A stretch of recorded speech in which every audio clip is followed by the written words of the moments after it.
Hello, everybody. Jim here. And before we get into this week's show, I want to remind everybody that last week's episode 509, was a Patreon-only annual show. And you can go over to our Patreon and listen to it for as little as $1 for the month. Listen to that. Also get early access each week to this show, the DC Comics Podcast, and a couple other things. Each level that you go up, you get more and more shows. And if you do end up going over there now, you can sign up for a 7-day free trial and check out a ton of things before deciding if it's right for you. But just as that reminder, if you were wondering where episode 509 is, it's over on the Patreon, patreon.com/weirdscience, and you can go and listen to that and plenty of other shows right now. But with that, let's get on to the show. Hello and welcome back to the only show that breaks down, cracks up, skews, and reviews each week's DC Comics. I'm the Mind Bomb, Eric Shea. And I'm Jim Warner. And this is the Weird Science DC Comics Podcast, episode number 510. 510, you're the Mind Bomb, huh? The Mind Bomb. I'm the Lamia Sport Chuck. Can I be that? I am Chuck, but that might not be his name, but who cares? He's dead, Eric. There you go. That's how I feel. Who knows? Do you quite die when you enter the gray? I don't know. The gray? Are we going with the gray? The gray. Well, I was going to say the green, but it's more of the gray, so I ended up, going that way. I don't think G. Will Wilson's playing with that. I actually would love if the idea, and we'll be talking about Poison Ivy later, I'd love the idea that this actually turns like the idea, oh my God, I always thought I was part of the green, but I'm part of the gray. It was always within me. Oh my God, the spirit. I just want to think it's something that the Philharmonic Man did to her. Yeah, it'd be kind of cool, though, because then she might have her own little identity, but we'll get to that. We have a bunch of books. I don't know if they're all great, but hey, they're books, Eric, and that's why we're here to talk about them. But if you wonder, hey, everybody, where's that Birds of Prey number 3 or that Fire and Ice Welcome to Smallville number 3? Why aren't you talking about them? Well, we did. We talked about those Thursday night on our Patreon-only Spotlight show, the badasses of the Get Fresh crew. They ended up picking those two. So if you wanted to hear again, Birds of Prey number 3 and Fire and Ice Welcome to Smallville number 3, the books everybody's talking at down at the local fruit cellar, Eric, right? The fruit cellar. That's actually like you go down in the cellar. It's like kind of a play on words. A fruit cellar is actually a thing. It's Evil Dead 2 over here. It's the idea of making it like a word play as well. I mean, I know that like coffee shop, that would be a thing, but also you say it's word play, Eric. Coffee shop, right? So you want to do that, go over to the Patreon, patreon.com/weirdscience. The link will be in the show notes as well. But yeah, you'll get to hear us talk about those two books. And coffee shop. Yeah, coffee shop. You get it. Wordplay. Speaking of wordplay, Eric, I know that you you love the wordplay. Jumbo shrimp. Here is the wordplay where we give a shout out, maybe a little applause, as we've been doing, Eric, to the badasses of the Get Fresh crew. Here is their roll call. I have to tell you, somebody told me this past week that they love my rapping at the beginning of the roll call. They did. I should have taken a screenshot of it. They actually said that they criticized other people who do Patreons don't rap the people who join in. There's a reason. Yeah, there might be. There's also a reason why this is already going, and I'm not on the thing, Eric. Where is it? 510. David Fink, Brian Trevitt, Dad Nation. Yeah. Eric K. You said 510, and it made me think like that was some sort of code, right? Like you end up get your shit together. That's the code for meth users. May 10th, everybody. Jeffrey Greek, Xenomorph, Stephen Bat-Dad Mitchell. I was trying to figure out how I could really say that wrong, but I tried. The Annihilator, Ted Probst. Actually, I don't have to try. I Love Punchline, Stork, Michael S. Camp, Matt Razor, Niels T-Wart, Stephen Baum, I don't know what I'm doing, Jason Covey, Stu 42 to you and me, Michael G, Ken Halleck, Comic Boom, Rocky, Scary Potter, and here's the thing, Scary Potter going into November, it's like when you're there on October 31st and you trick or treat, November 1st, you're just begging for food, Eric, and that's what Scary Potter's doing. Mark Jager, oh no, Eric is happy. Of course it happened. Here we go, y'all. Put your hands up. Y'all. Mark Jager, y'all. Bill Abir from the Bat Pod. Ruben. Carlos, Noah Marv, Matthew Rapier, Luke Hollywood, Simon Luis, Manship, Andrew Belfast, Swanee, Anthony G, Josh Million, Mark Robbins, Batman Beyond Mark. I don't know why that took me by surprise, Sarah. I don't know.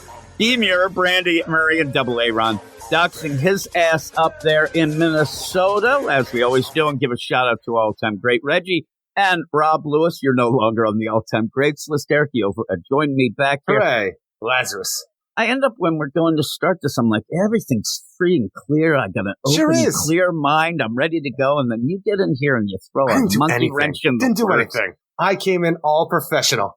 5'10". You're never... Oh, no. The meth users are going at it again. It's like every time Eric says 5'10", you have to do meth. Like, what the clowns? You say, oh, my... Oh, no, Eric. I think that... Oh. I was looking at the sound bar there, and I'm like, oh, crap, I don't have clowns. Oh, I didn't name it that, Eric. I didn't name it because you named it Clown Maker. Clown Maker. Yeah, I'm looking at Clown Sound. I don't know. That sounds pretty cool. Clown Sound, right? Yeah, I listened to a lot of ICP as a kid. That's wordplay. Pretty cool, Jim. That's wordplay, Eric. ICP, like, my name is ICP, and I'm here to say I drink Faygo almost every day. There you go. ICP. But hey, everybody, we got a bunch of things, and we actually have some clowns coming up, and we also have Joker the Man Who Stopped Laughing. Oh my God, Eric, that was a joke. That's wordplay. But we're going to go now to some more wordplay. And the big book of the week, I would think, would be The Batmans, coming out of Gotham. The Mind Bomb. Oh my God, let's see what Chip Zdarsky has in store. Well, we're going to find that out, but also we have Shazam in this whole section. We'll get to that right about now. That came in hot and heavy. I was yelling about how loud that was, and I didn't unmute my mic. Oh, my goodness. 5'10", everybody. Do your meth. It's the meth game. It is. Don't do that. We have Zornars in the house, along with a bunch of other Zornars and the Jokers and a lot of other things this week. But we're going to start out with the old Batman. I'll just let everybody know that if you want to see written reviews for a bunch of these books each and every week, go to our website, WeirdScienceDCComics.com, where Sus Gabe goes wild. Eric, did you know that he goes wild? No it's limitations? like Hulkamania. It is. There are no limitations. There might be Draculas. We're here, and we are going to start out with the Batmans, and in particular, Eric Batman 139, written by Chip Zdarsky with art by Jorge Jimenez, Temo Moray, Clayton Coles, with backup art by Jorge Corona. There's two stories here, and both are written by Chip Zdarsky. And coming out of the, Night Terrors, then going into the Gotham War, coming out of the Gotham War and getting to this, it kind of has changed. I don't know. It's kind of taken a weird Joker veering path here. As we start this out. And the one thing that I want to ask you, and we talked about this a bit after our spotlight this week, the idea, when we were just me and you talking, the idea where the three Jokers, like, how many Jokers are there? Now we end up having the Joker book, and they keep referencing Justice League 50 when Batman found out about the three Jokers, never referencing the three Jokers. So it seems as if they are pushing that away and just going back to maybe there's three Jokers. Done? Yeah. Well, it was kind of like a weird little continuity deal, but it did come out of something from Justice League 50. It feels like they're just saying like that didn't happen, that we're just going to go back. And if we end up repeating the story of the three Jokers, I think, that's kind of lame. But in this issue, I kind of get that Chip Zdarsky likes to repeat things because we're maybe setting up with the Joker involved, maybe a little Batman Incorporated type story that we had where, Ghostmaker, not Clownmaker. That is me. Ghostmaker ended up having all of his mentors and the people that trained him, get targeted and brought down. And that's what it seems like is happening here a bit. And it's just odd. It's just an odd play. Plus, just going heavy with the Joker, I don't know that that's a great play especially in the idea that you're going to be doing the three Jokers, even though you've already done a book called The Three Jokers, like you reiterated. But then also in The Man Who Stopped Laughing, the Joker book, you already have the two Jokers. So it's such a weird synergy that's going on here that's actually doing nobody any favors. And it's weird because I love continuity in between books. If something happens, reference it, please. It's so weird because I feel like we're referencing too much now and nobody knows what to do with it. So they're just saying, okay, this happened, but let's quickly get rid of this or move on to this idea over here because, like you said, it's all being repeated. Like, did Chip Zdarsky, he wrote Batman the Night, didn't he?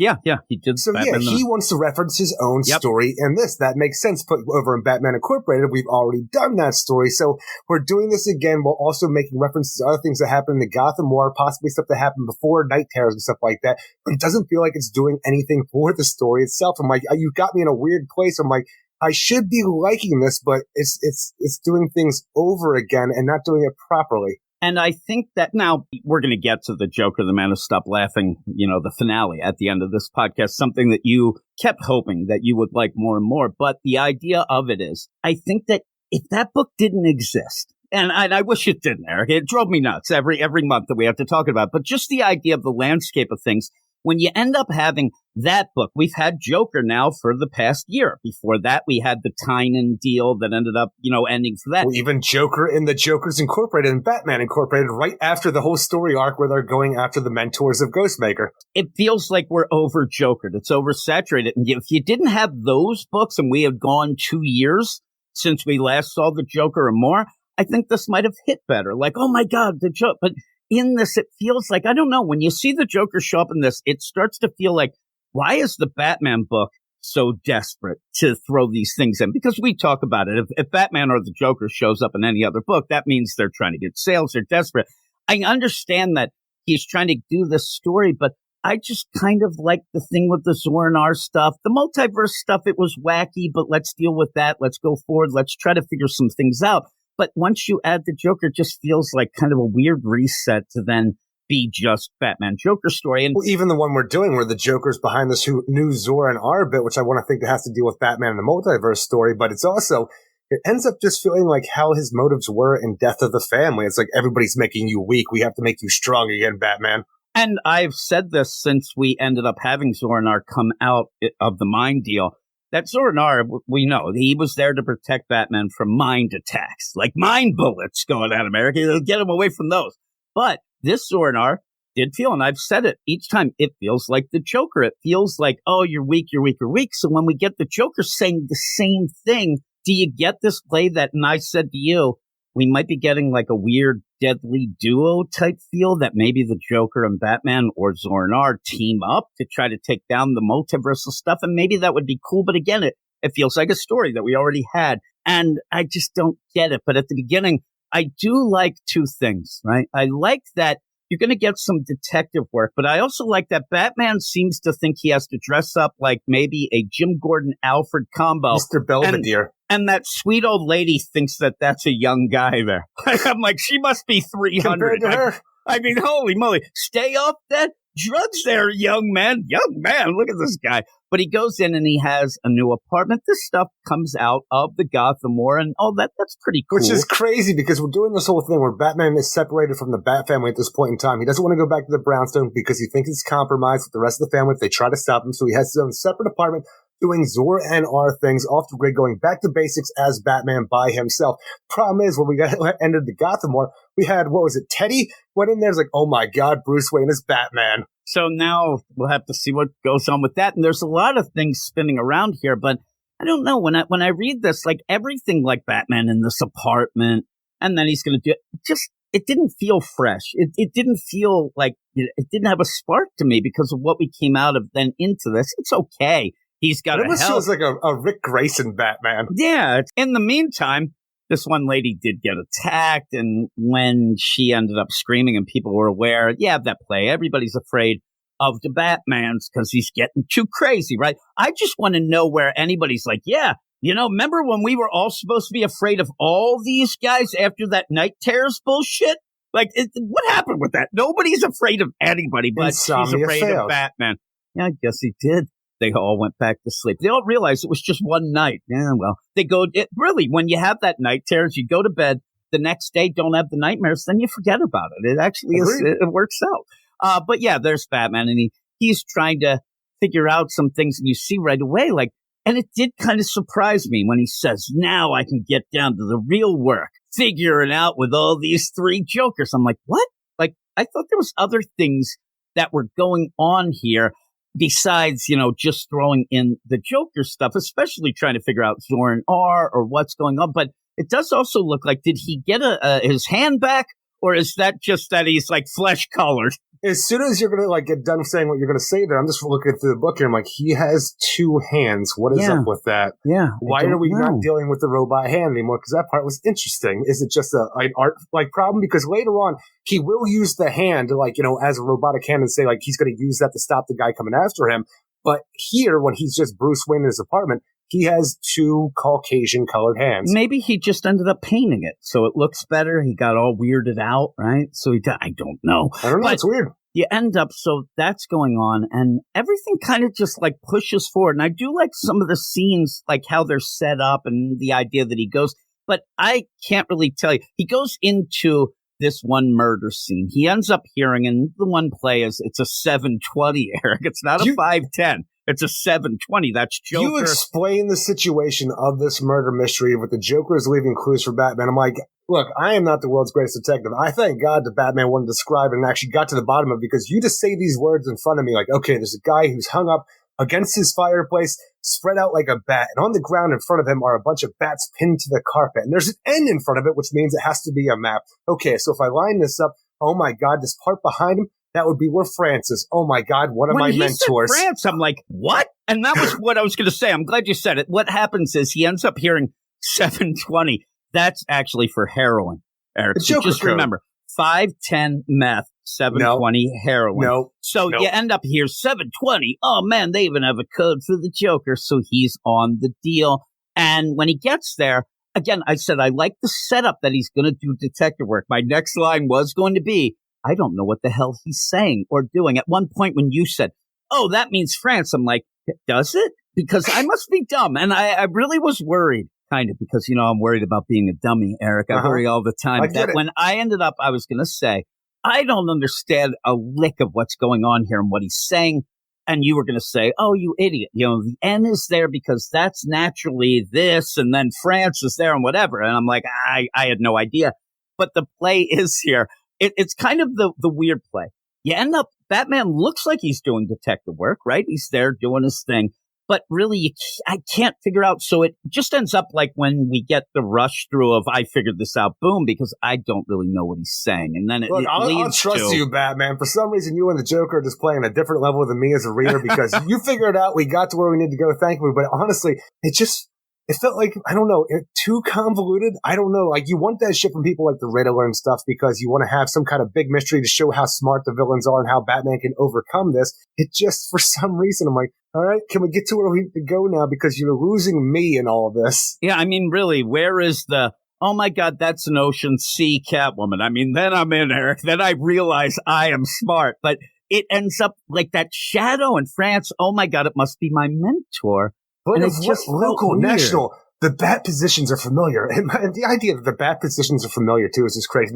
It most lined up to global cities. My God, these are places I've visited when I was young, traveling the world, gaining skills from mentors. If this is the Joker, how would he even know? The shadow was covering a gray painted shadow. Why? What's the significance? The light source. It's where Paris should be, the city of lights. Holy shit, my mentor. I'm like, what the hell? And then I love the play, because really, if you haven't read The Night, you're screwed. Because then I didn't even remember. I'm like, he's like, oh my God, it must be Lucy. She was that older lady who was the burglar who got me into cat burglars when I was real young. I kind of got it, but then when he said I lost it again, but then realized what he's saying. He's like, oh, Joker must have grabbed her because Catwoman is presumed dead. I'm like, all right, is he going after mentors? Or he's just going after your lady loves? Because we did like when that Lucy showed up and we said, ooh, that's where he got the fetish. That's a great part, yeah. The Catwoman. But in this, the idea of, oh my God, the Joker has her. I don't know how he got that. I have no idea. And then it leads to this poor guy's mansion. Well, it's not even that. It's so funny because this is the guy's place as far as I know, Wilfred Lowmuller. And the idea is he is the heir to the Play East Toys fortune, okay, who was all set up by his grandma, who had a gigantic doll company, giant toy company, and she became a recluse who just had a house of dolls, a gigantic doll house. So she became some kind of like horror icon from what the hell was that movie called where, I think Don't Star Breathe Wars. or something like that. But you pretty much have the idea that Joker then has to leave clues on a baby doll that's at the murder scene that says grandma on the eyes. Honestly, if you have an old crazy woman who has a gigantic dollhouse in Gotham, the creepiest thing you think of, especially when you go into this place, I don't think you need to leave that clue. This is the next step that you would go to for the freaking heir to the Play East Toys, the person who created it. That would be the deal. I mean, especially because the way that plays. So you get these real obscure things that Batman figures out, but then still at the end, he needs to have grandma on the eyes of a doll. Even though, like you said, you have this dollhouse deal, and you get this, narration. Hey, I'm going in here. This was the matriarch. A gigantic haunted mansion. Yeah, and she didn't like to, go about. She's recently deceased. Obviously, they haven't gathered up the dolls yet. They're all there. And so when he goes in, the Joker is like yelling from a distance, and then he gets attacked. He gets attacked by a couple dolls. The one he thinks shoots out acid, but it's not. It's actually like a petrol. Eric, like a gasoline? Yeah, like a gasoline, but it's purple. It's purple. I don't know. Maybe that's diesel. You end up where then he gets caught on fire. He actually gets away from that. Then a big baby attacks him. I was like, whoa, what's this big baby? And then you end up seeing that it is a guy, one of Joker's deal. But boy, look how big Baby is compared to Batman. When Batman's kicking Big Baby, it's because he has a gigantic baby head. Baby's huge, but again, you have that huge head, but the thing's like 9 foot tall. I mean, does he have stilts on? But then you end up, and he thinks it's a Joker, but it's not. It's this guy, Floyd Shannon, like you said, that, hey, the Joker was mad that I ended up ditching him, and here I'm back, and I'm in there. I'm saying, on top of all this, though, the big thing is going into this, like, obviously, Batman, with the Zur-En-Arr influence that he has right now, he needs to get back to basics, and he needs to find the Joker once and for all to stop this, because the Joker's out and about murdering people left and right, and the Zur-En-Arr of the brain cannot let this stand. But when he goes to that murder scene, essentially, to find out where the Joker is, the clues that the Joker left for him, he realizes, holy shit. How could the Joker know who my mentors were and where I traveled to train to be the Batman? That's the crazy part of the whole story. And that's what really drives us forward with the idea of like, holy shit, what's going on right now? This is a bigger mystery on our hands that we have to get to the bottom of. I agree. I think that it might be lost on some people. But even before that, I think that that's what kind of gets me here, where it feels like this is out of nowhere a bit. Not just because this Batman run hasn't really had Joker in it, but the things that Joker has been in, like the Joker, the Man Who Stopped Laughing. Yeah, he's doing stuff and he's, causing things, but that's more for jokes. And then when you get into this and it's the, oh my God, Joker's been killing everybody recently. I'm like, okay, I get it. It's the Joker, but it just how do you felt justify out of nowhere. This? When we get to the end of the podcast, we talk about the Joker, the Man Who Stopped Laughing, with the way that the one and only true Joker that we have left looks. Like, is this another one of the three Jokers that we have going on here that's outside of that storyline? Because that guy ended up looking like Titan Joker at the end of Arkham Asylum. It did. Now, in that, I would guess that they're like, after he got rid of the Matthew Rosenberg's book's bullshit, so let's get rid. I don't know. And that's where it gets a little convoluted in my head and doesn't really match up. Not that I'm saying like, oh, we should have had him flying on a blimp because that's how that ended. Or I'm saying that the Joker in that Matthew Rosenberg book is you kind of set that aside. It's this little jokey book. It's doing its story, whatever. But then when you get to this, it's like, man, that Joker is killing everybody. I like when Batman declares, that's the last one. Yeah, I'm like, I don't think that. But for Batman's like really talking a lot of shit right there. Like, you're last. Oh no, these paintings. I really want to know where you end up having, like, Joker sits down. He's like, okay, I want you to do these sketch painting. Like, the idea that you have these things going on, but it's kind of cool. And that's these paintings of his former mentors that are on the wall. It's like to think they're still shots. It's photos that are put, like, framed up. Think that. I'm thinking they're like oil paintings. He's there at like some sort of, I don't know. Do they do oil paintings at the malls nowadays? They did back in the day. Yeah, the malls. What do the malls have? Isn't that like the glamour shots? Don't they do the paintings? I'm an old man, Eric. We used to have to sit for paintings. We call those caricatures. Those aren't paintings, Jim. I'm on the roller skates. Jimmy, you like the roller skates. The thing is, I could have gone to the glamour shots that they took the pictures, but I don't want them to steal my soul, Eric. So Batman hears this thing, and again, where there's some neat little things at one point where he lassos the ceiling and pulls it down to jump up. But even so, he ends up hearing Lucy's voice. He ends up hearing the Joker. He goes up. We got TV guy there in bed and realizes, oh, they're not here. This might have been taped. Is it live? I don't know. And it doesn't matter because Lucy got away in the end. Yeah, it doesn't really matter. And that's kind of the weird play in this whole issue. The gray shadow. Not much matters in my mind. It doesn't matter. Like you said, it's intriguing. The thing is, we need to get to the Zur&R part and what the Joker knows, not only about Bruce Wayne, because we always like to think the idea that Joker knows that Batman is Bruce Wayne. He doesn't care about that. That's where I think people might lose this. That's not the interesting part to Batman in his mind. He wants Batman. He doesn't care about Bruce Wayne. He might use Bruce Wayne's idea of him to try to get to Batman's mind like he does here. Like, this is where your parents died, Brucey. This is where the Robin died. This is where Alfred died. This is where Catwoman died. Oh, you're all alone. Everybody comes near you. They all die. You should get rid of your family because everybody's going to die. You have these things here, but the idea of what Joker knows about Zur&R and what he's going to do with that going forward, like, and the idea of the mentors, like, how much does the Joker know at this point in time? Because he knows things more than anybody else. Well, he does. And that's where I think that people, and I saw some people reacting to this, and like you said, for the most part, Joker knows Bruce Wayne's Batman. The reason why it doesn't come up a ton is because he doesn't really care to deal with that. Yeah, he doesn't care. He doesn't want anybody else to know either. So it's just kind of there. But I don't know that many people know that. So when they go in this, the big play is how would he know the mentors, even though if he really looked into it. Even if he looked in, the Zur&R part's odd, but you also had that in the Gotham War where out of nowhere, Dick Grayson would just be like, I know Zur&R's in there when nothing was ever said. And I didn't know why he would actually do that. So I'm worried that that's just kind of the thing. But the idea of the mentors, he could have figured out. But most people I saw were like, oh man, this is crazy. Joker knows who Bruce Wayne, Batman, and that. And I'm like, he always does for the most part. So when he has Zur&R stuff, if you're worried about Dick Grayson, let's just say that Bruce never told them about Zur&R when he was doing that, the whole thing, even when R.I.P. happened and Zur&R came out. But they would all know after Failsafe took over the city and stuff like that. They would all discover what happened and why. Yeah, but I don't know because Failsafe just showed up because he killed the Penguin. And the Penguin. But who built Failsafe? The Zur&R. But that's the deal. But I don't think he ever would have told them that. It's a weird play. It all goes maybe in the he bat did. box. I mean, the idea of them saying like, oh my God, failsafe, that's something that was set up in case Bruce Wayne went too far. You would think that Bruce might have done that as well. And when Tim he Drake figured knew about that. It was Zur&R. Then you go with it. It's just a weird play here because, like I said, everybody just suddenly was saying to Bruce, I know Zur&R's in there. I know Zur&R. And it felt a little forced here. So I hope that is the big mystery, not just how did he find out the mentors. The Zur&R part's the big part. And so exactly the thing about the Joker that I like about this, and I don't love this issue.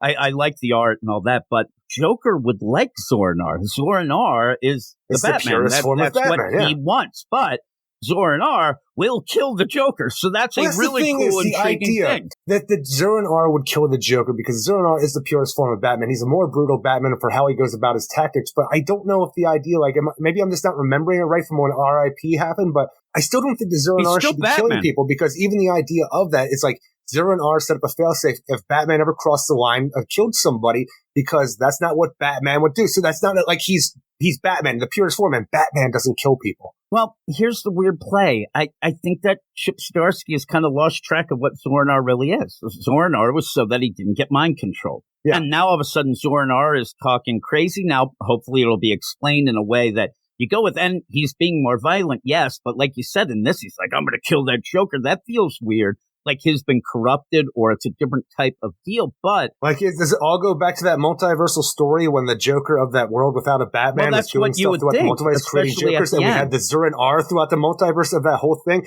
Because none of that made sense to me, but with that whole idea of what that Joker was doing of that world, did he get corrupted? Was there something that happened to everybody's mind throughout the multiverse, including maybe the Jokers? And now he's... Because that, like we keep saying here, Zur&R, this isn't really what Zur&R was made to do, but maybe because this failsafe was activated and then you get these weird things and now it just has time on its hands and it wants to do stuff. But Zur&R wants to keep Batman from being taken over, yet he's taking over Batman.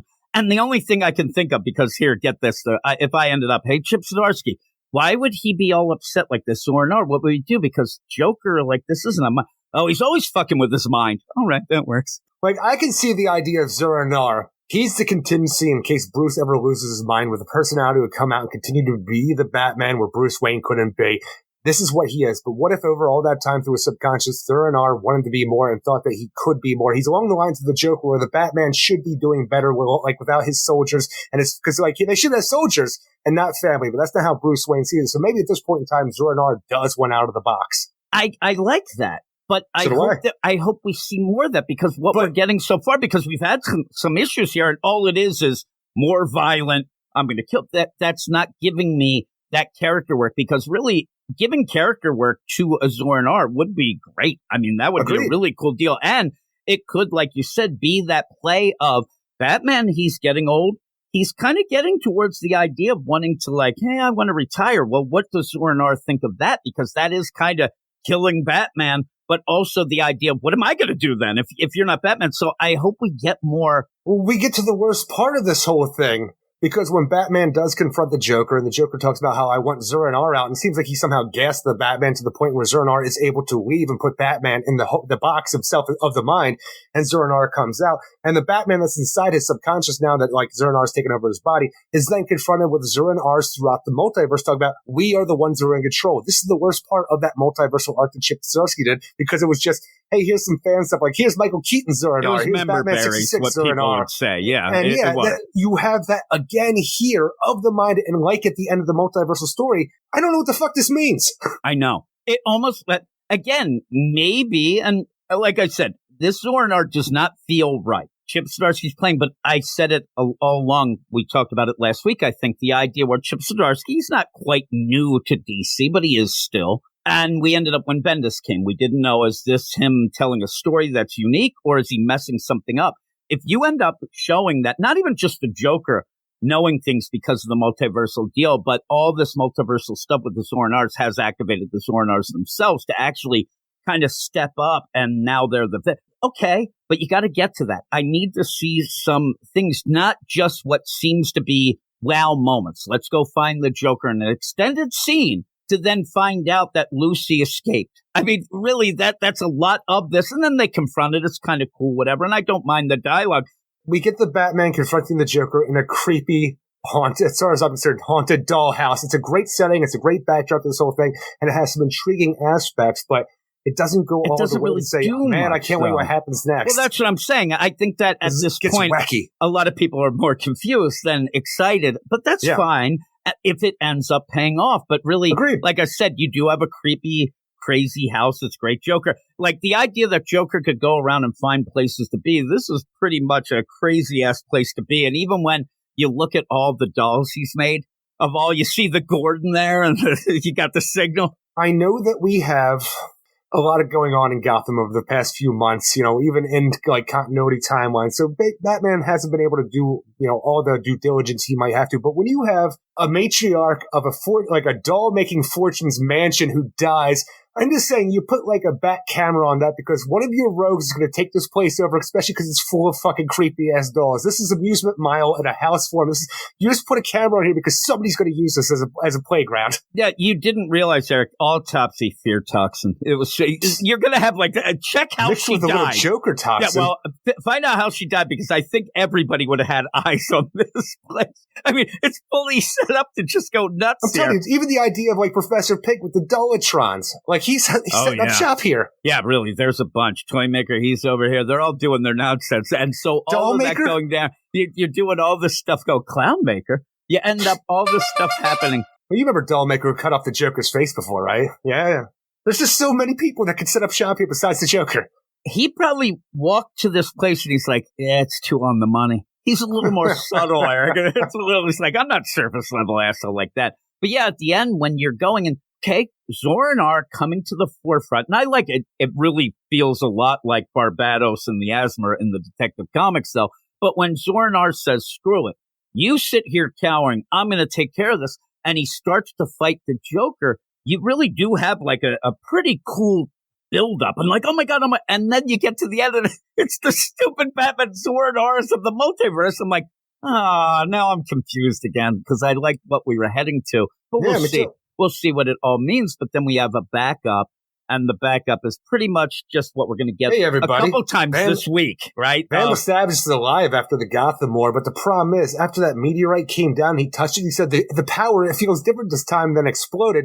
We didn't know what happened to a Vandal Savage. Well, apparently his boiled, covered ass made his way back to Wayne Manor, which he now owns, and then healed up because, man, his power is rejuvenated. But because of the meteor coming down and blowing up into a Lazarus pool that's now in the depths of Gotham, he's somehow connected to Gotham. He's not allowed to leave because even though his power is back, he's immortal once again and cannot die. If he leaves the city limits, he loses his power. So it's time to set up shop in Gotham. And that's a very basic backup story, but it lets you know what's going on with Vandal Savage. And it does intrigue me to the point where if we do have Vandal Savage, who is now strictly tied to Gotham, it's kind of cool because then you will have almost a Lex Luthor-esque villain in Gotham for Batman to have who could set up like corporations and stuff. Because even like when we had Underworld Unleashed, before, though. I mean, he could have done that. It's just play during Underworld Unleashed in the '90s, during the Ray book. Like Vandal Savage had his own company and stuff that the Ray ended up working for. He was like, he knew who Neron was and was doing all this back alley deals. Like, I don't want to have any parts of you, really. But this guy, the idea of this man who's been alive forever and all the wealth that he's collected,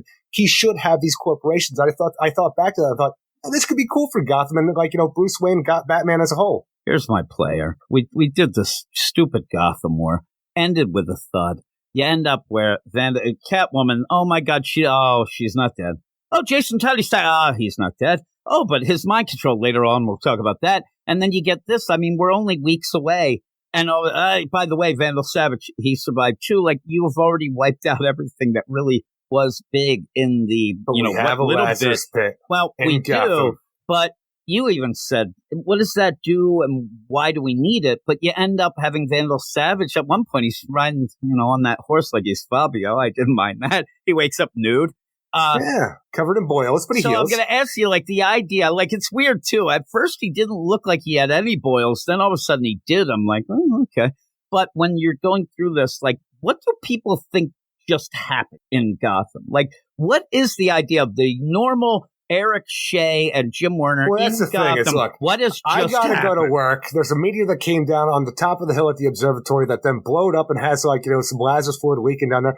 I still got work to do. I ain't got time to worry about that shit. It's not in my area. Was anybody, well, Blackpink might be. You end up where all that, were there like cameras on Vandal Savage going around slicing and dicing people? Like, everything seems to be pushed aside to just say, okay, it happens. I said night terrors. Everybody's afraid of the Justice League and all the heroes. No, they're not. It didn't work. Now we have this and like, oh, well, I'm stuck here at Gotham, back to the mansion. Like, even the idea that people might be like a Batman. Oh, I got to keep tabs to see if Vandal Savage actually did survive or didn't. All he has to do is wait in the manor. All he has to do is wait in the field and look because he goes right back there and he's like, yep, back to business, as if. But we got Joker to worry about. Doesn't matter. And yeah, then you have the Joker he's worrying about because 3 Jokers, Jim. The Riddler told him. 2 seconds after that damn meteor hit, everybody forgot about all this shit and went on their own business like they're doing. It's just odd. It's just, again, coupled with the idea in this issue reminding everybody, ooh, the Joker thought that maybe Selena died, but she's not. Hey, by the way, Vandal Savage, at this point, everybody thinks that Selena died. Well, except for Batman. Again, I wish that we thought that until we got something big. Vandal Savage, you might have been able to like. It's like we talked about before at the end of the Gotham War, like we referenced the idea when Tim Drake died and James Tynan's Detective, where it's like, oh my God, he died. You turn the page, oh no, he's alive in a freaking prison in a pocket universe. Well, you could have let that go for a little bit longer. Yeah, you could have let it go. I mean, I know that everybody was real worried if Vandal Savage survived, but and we knew he would, but. Well, that's the thing is, we've seen Vandal Savage die when freaking, like, Lex took that totality piece and beat him over the head with it, and then he came back because he just came back. Again, and this is the thing, I was going to make a video at one point, I never did. Maybe I will, Eric. But it's the idea of, does death in comics mean anything? And I'm not saying the idea, do people come back? I'm saying, does it ever mean anything? Because they end up bringing them back too soon. People now. in comics don't think like so the anymore. idea where you talk about when Barry Allen died. He was dead for almost your whole childhood. It's my entire childhood, and like even into my 20s. That means something. None of this means anything when you can't even wait. Mainly, you can't even wait till an issue finishes because it seems like DC's so afraid that people are going to get upset or something, but that's how you set up stories. The idea that Vandal Savage comes back, to me, it would have been way better that, yeah, he's back. We don't know it. and shit starts happening. I wonder what that is. How is that happening? And then we find out, 6 months from now, oh shit, Vandal Savage surviving has been pulling the strings like a Lex Luthor, but from behind the scenes. But instead, you see him riding a horse like Fabio. And then the big play is he's connected to Gotham. What does that really do? I know you say it's cool, but what does it do? I mean, the guy bought a mansion. I think it could be cool. He bought a house. He bought the mansion where the Batcave is underneath. I don't think he was leaving anyway. He's there, and now it's like, oh, I can't leave now. Really? Look, I think he actually planned on leaving before he told he couldn't leave. Well, he did. He was riding a horse all over the place. But why? Why is this like, oh, well, he just got his ass I like kicked. that he's like, oh, well, I might as well go back to that multi-million-dollar mansion that I have and take a shower and get dressed up, and it looks like it's time for work. And honestly, I don't think he cares about Gotham, because I think he was only here just to get his power back and move on. There's one reason I think that he's here and stuck in Gotham, because you're setting up his big feud is with Raish, and Raish is back somewhat. He's been in books. Yeah. And when he shows up, Raish has a hard-on for Gotham, and there's a Lazarus pit there. I mean, they're going to have a turf war here. It's going to be East Coast, West Coast Immortals. You're going to have it. You finally get it, the War for the Immortals, Eric. But yeah, that's why I think he's there to set up a, deal. Or maybe he makes a deal with Raish and they set up. It is kind of a funny play, almost like the Arkham Manor when they turned Bruce Wayne's manor into the Arkham Asylum. Now it's just going to be like the League of Shadows headquarters or something. I mean, Vandal was trying to start his nonsense. How about this? We have Vandal Savage in the back of this. I don't know what that means for the rest of the Batman book for the story that we're telling currently. But do you think that Ra's al Ghul shows up here first, or do you think he shows up a detective first to take on Prince Ars and explain why he killed his daddy? Well, I don't know. I think it would be here now because it would make sense in detective, but I don't know. It's easier, I think, to explain it here because of now Vandal and that whole thing of the meteorite pieces coming together. I don't know, but we'll have to see. And I still think that maybe Chip Zdarsky or other people don't realize that Raish has kind of come back already, and they'll try to... I don't think most people realize that. So you end up, and even in Lazarus Planet, he was around, and even before that. So you end up where, what's going on? We'll see, but I don't know. At the end, I'm like, all right, Vandal's stuck in Gotham, and we have a bunch of multiversal Zoran Rs. We'll have to see what's going on. It's intriguing.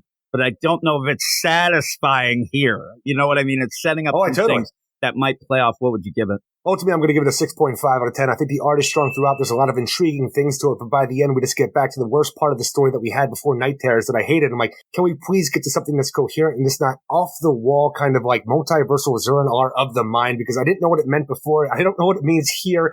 And even the idea, I feel like we spent too long with the Batman finding Joker. Yes, you want to see Batman be the world's greatest detective, but it feels like it went on a little bit too long, even though I ended up enjoying the backdrop and where we got to with the Joker and the intrigue of him knowing as much as he does. I want to see where that goes, but it just took too long to come to a corny kind of ending. And I don't mind the Vandal Savage backup overall. It's just, what are we going to do with that? Yeah, what's going to come from that? What's going to happen? It might only just be kind of like, hey, this is a quick epilogue to what happened so we know he's alive and maybe we don't see anything for a while there about, maybe. But I don't know. We'll have to see. We're doing with Mind Bomb, Jim. I don't know. I'm 6 out of 10, so a little bit less than you, but I did like the art, liked it in both stories. And like I said, intrigued, but not exactly satisfied in the here and now. But we'll move on to the next book. Remember, everybody, Eric hates fun. What are we talking about, Eric? Captain Marvel is one of my favorite heroes of all time. What do you want from me here? The Captain! Shazam, number 5, written by Mark Waid with art by Dan Mora, Alejandro Sanchez, and Troy Pateri. So here we are, everybody. We have a great story where Mary Marvel comes to save the day because Billy Batson is flying in space, dying because he can't say the word because you can't scream in space, Jim. Nobody can hear you scream. Nobody can hear you say Shazam.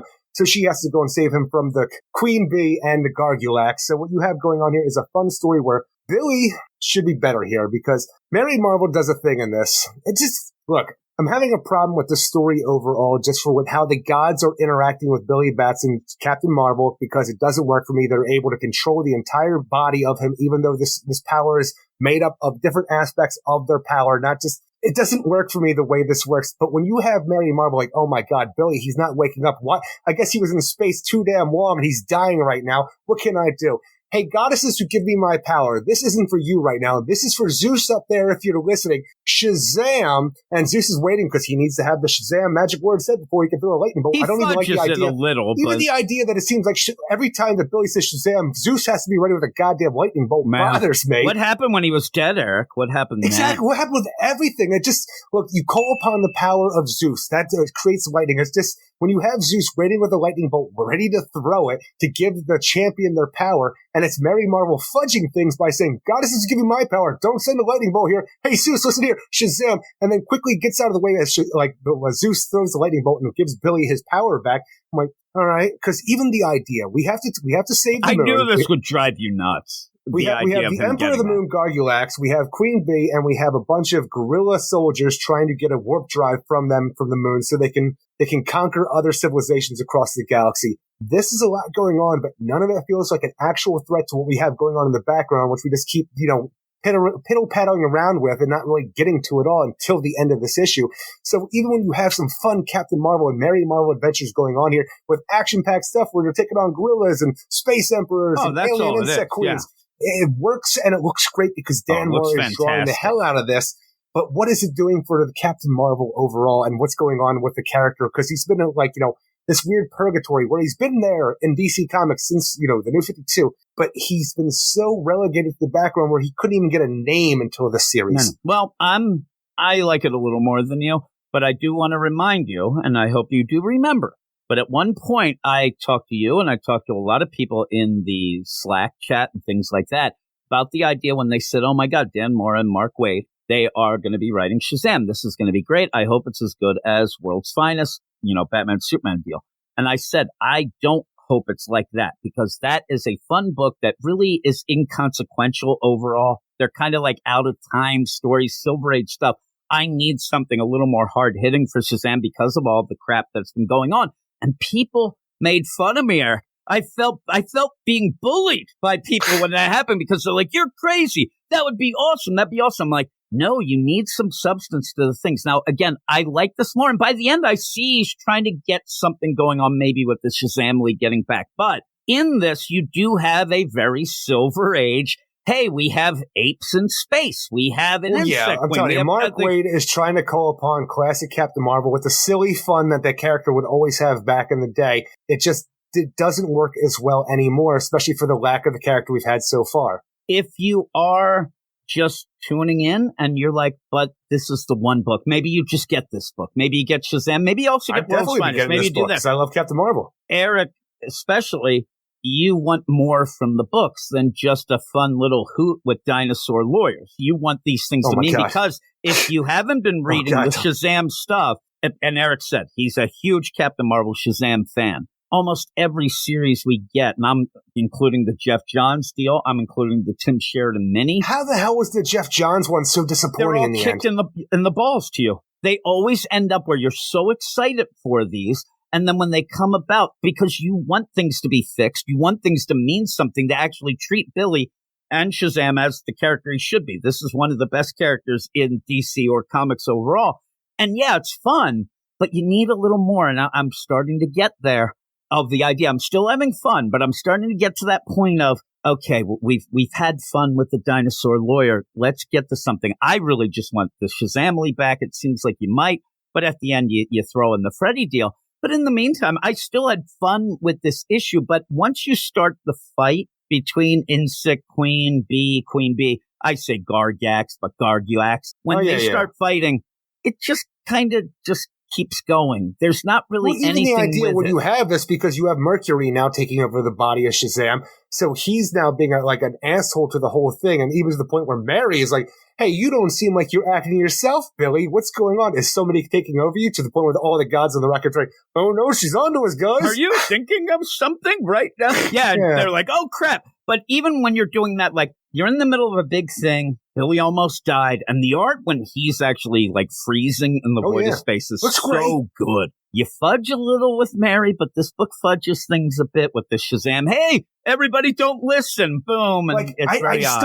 I still need to know what's going on with the Wizard because I don't even feel like I understand from Jeff Johns' run why the wizard is even back. Because the wizard died and then he came back and then I'm just back. And I'm mad that he was pissed off for the revenge of the gods. I'm like, what's the wizard up to right now to the point where the Rock of Eternity is just taken over by the gods have just lent the powers and it just feels weird where the idea that we've actually nerfed Billy to the point where Mary Marvel and her own goddesses have just become the mainstay because you don't have to worry about that. It's not connected to the wizard at all. It's this whole thing outside of itself. I think that the play here, there's a couple things that have happened this week, and this is, continuing, but the idea of saying, okay, well, the champions, the heroes, the gods that end up giving the power to Billy, to Shazam, you end up where they are mad that Billy isn't really playing the role well. Nobody's worshiping him, but then they tie it around. But this is where I'm saying, I think that maybe he thinks it sounds cool on paper. Well, what they'll do is have a contest to see who could do what, but they're only doing their things, and then you get the trickster, or you're a horn dog. It doesn't work out. You have the mightiest mortal right now, the champion picked by the wizard Shazam to be to be the protector of the mortal realm, essentially, given the powers by these gods and champions. And they keep calling all these people gods, which kind of bothers me in this as well. I know, that's why I always try to say gods and heroes. Exactly. But when you have the idea, for some reason, the gods and champions now, the only reason we have Billy give, with our powers is because he's supposed to be there so people worship us. I'm like, how does anybody supposed to know what Billy's powers are? And it's such a weird idea. The reason that Captain Marvel exists is so people will worship us, the gods and champions, more than they do right now. I'm like, since when? When is that the whole thing? You were supposed to be gods and champions. This is supposed to be the person on Earth, the mightiest mortal that you're lending your powers to through the wizard Shazam because it's the right thing to do. So with a tiny little setup, though, of the idea where they say, we're nice enough to lend the powers to you. But like you said, there's never a time. Yeah, Billy might say, oh, man, thank God I had the wisdom of Solomon. But nobody's going to sit there. In the comic book world, because we'll sit there and say, oh, Billy figured that out because of the wisdom of Solomon. But when he's taking a test or he's doing something or he's out there, nobody's there. Oh, my God, that was the speed of they wouldn't know that. Like you said, now, maybe the setup, a little tweak of the setup would have been, we've lent him the powers for so long. Nobody knows who we are anymore. Nobody gives a shit about Solomon. I want them to know this, and that's where you could have played this idea of them fighting around, and now he's doing weird stuff. You say that for some reason. I'm getting this weird, kind of Booster Gold feel where the gods are pissed off, and now they have to have branding of themselves on his costume. Zeus. I just thought it would be funny where, as you go and you end up Nabisco. Just change the bit where all of a sudden there's out of nowhere a meteor that's coming down out of the sky. Imagine that, Eric. And he really needs Atlas's power. But at that point, Solomon is wrestling it away from him. And then he's Billy's saying, ooh, that's coming at that miles per, and then hits him because he's maybe you can play that. But in this where they're just taking turns of, oh, you try to, they're not doing anything that would get anybody to worship them. You're giving noogies and wedgies to apes. That's funny, but you're not really serving the purpose that you even claim you're trying to do. You end up having Zeus who's trying to pick up the ladies. That's not going to get them to worship you. They just seem to be using Billy as a plaything to get gags going in this book. So at the end, it was weird because when Billy ends up saying, I think that we should all be together. And I'm like, but that's how it always is. Why doesn't anybody? Solomon at least was the one who was wise enough to say, yeah, I got to change shit around. This isn't going to work, whatever. But even then they're mad that Mary figures it out because Billy says again, I'm a god. But in that, he was still Mercury who was pranking people and mind freaking them. It hasn't played out as well. You could have, I think, with the little tweaks and stuff, but I think that you have Mark Waid who's set in this. I want to tell fun, Silver Agey stories, and it's not giving the weight or the space of what this really could be. And I think that there is a time to have fun. I think a lot of people probably like this because it's fun. But if you're here to figure out what is going on with the powers, how the Shazamly, all that stuff, you get frustrated. I don't hate it. Well, there's no weight to anything with anything, because even when we have the gorillas trying to get away with the warp drive and they end up dropping it and activate it, and it ends up spinning the moon out of control in its own rotation, and rotating itself like it doesn't do, there's no there's nothing wrong with that. It's just the moon spun and then Billy stopped it from spinning. Nothing happened. There was no stops. There was no stakes to it happening at all. Yeah. Who ordered the steak, Eric? Even then, All I could think is that moon base that we have from the JLA is just screwed right now. Just ripped off the freaking surface. And I'm in there and I'm throwing up because I get dizzy with shit like that. I do like even when they're yelling at Ted. I mean, that's a great, but like there are some really good panels in this, really cool art.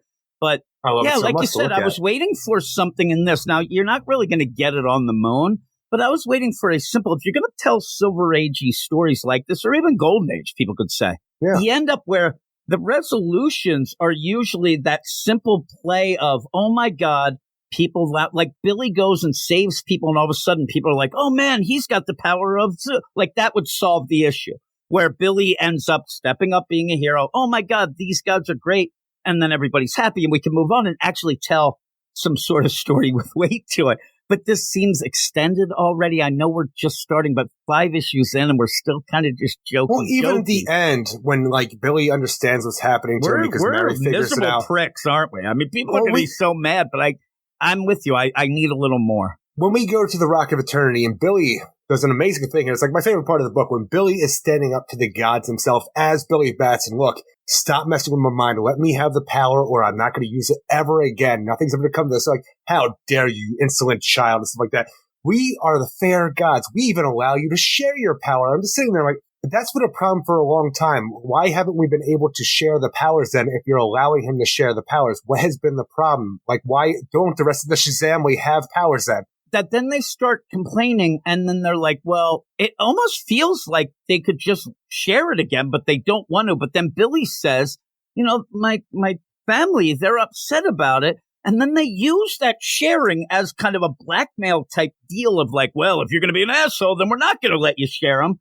But he isn't able to, and we don't know how. But that's where you end up getting Freddy come in because what Billy says, and it seems like Freddy should be able to hear it. He's very close by. Yeah. Where he says almost like, I want them to have the power. Like, why are you doing it? Don't punish them because you're mad at me. That's not fair. And they're like, well, if you're going to be an asshole. And then Freddy just steps up because Billy says, I'm not going to be the champion then. And then Freddy steps up. I will.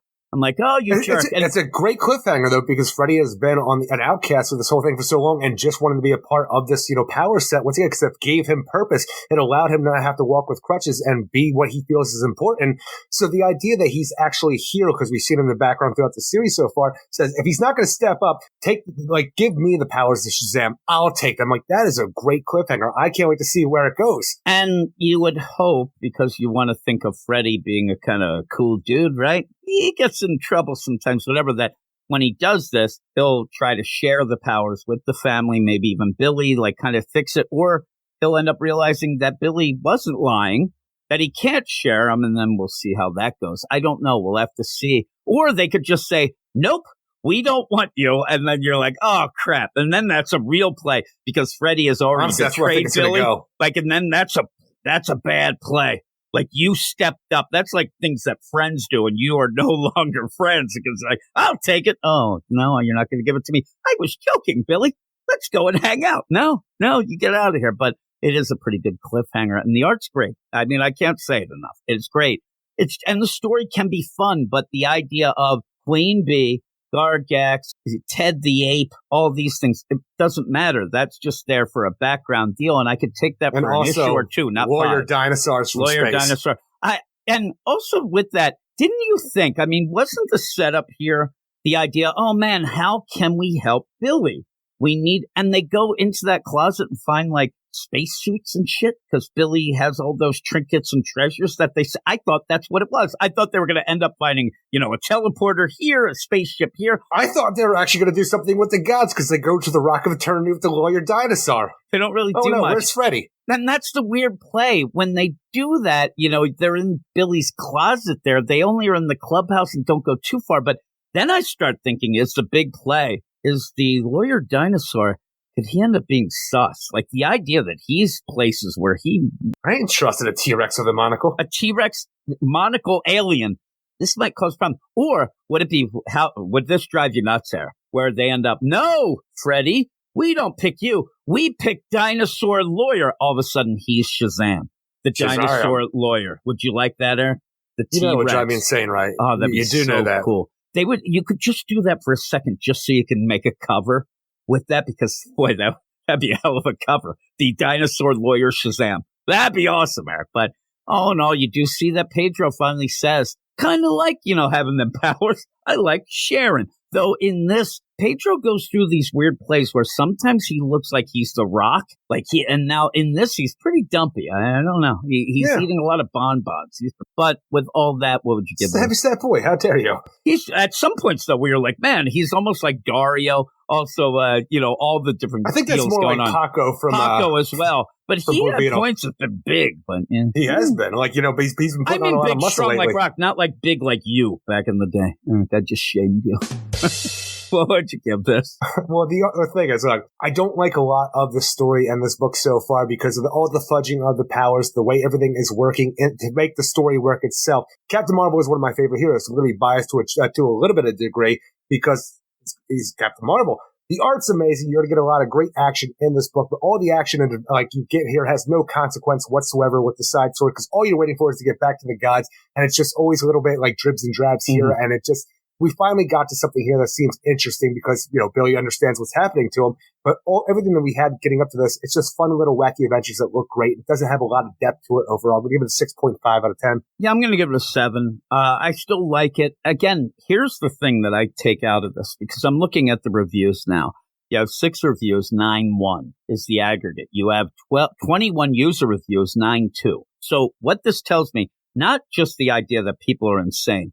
That's one of the things. But even so, you end up because it's fun. What it's telling me is people are rating this book on a fun factor, not really the idea of a hard-hitting book. So I wish DC could see this and kind of lighten up on some other books as well, because what we're leading into with the Trinity of Evil and the things like that, it's getting dark. It's getting real dark. It looks like they're trying to get back to the darkness. Fire and Ice is a little wacky, but, you have some fun with that. But I'm telling you, the stuff with World's Finest and the Shazam book, people do love the books, and it's mainly because they're fun, and it harkens to a bygone era of Silver Age wackiness, and there is something to that people are, really going towards it and really being drawn to it. And yet in these other books, we really look like we're heading to some darkness in the main thing. And maybe that's the wrong play. Maybe they should actually course correct things.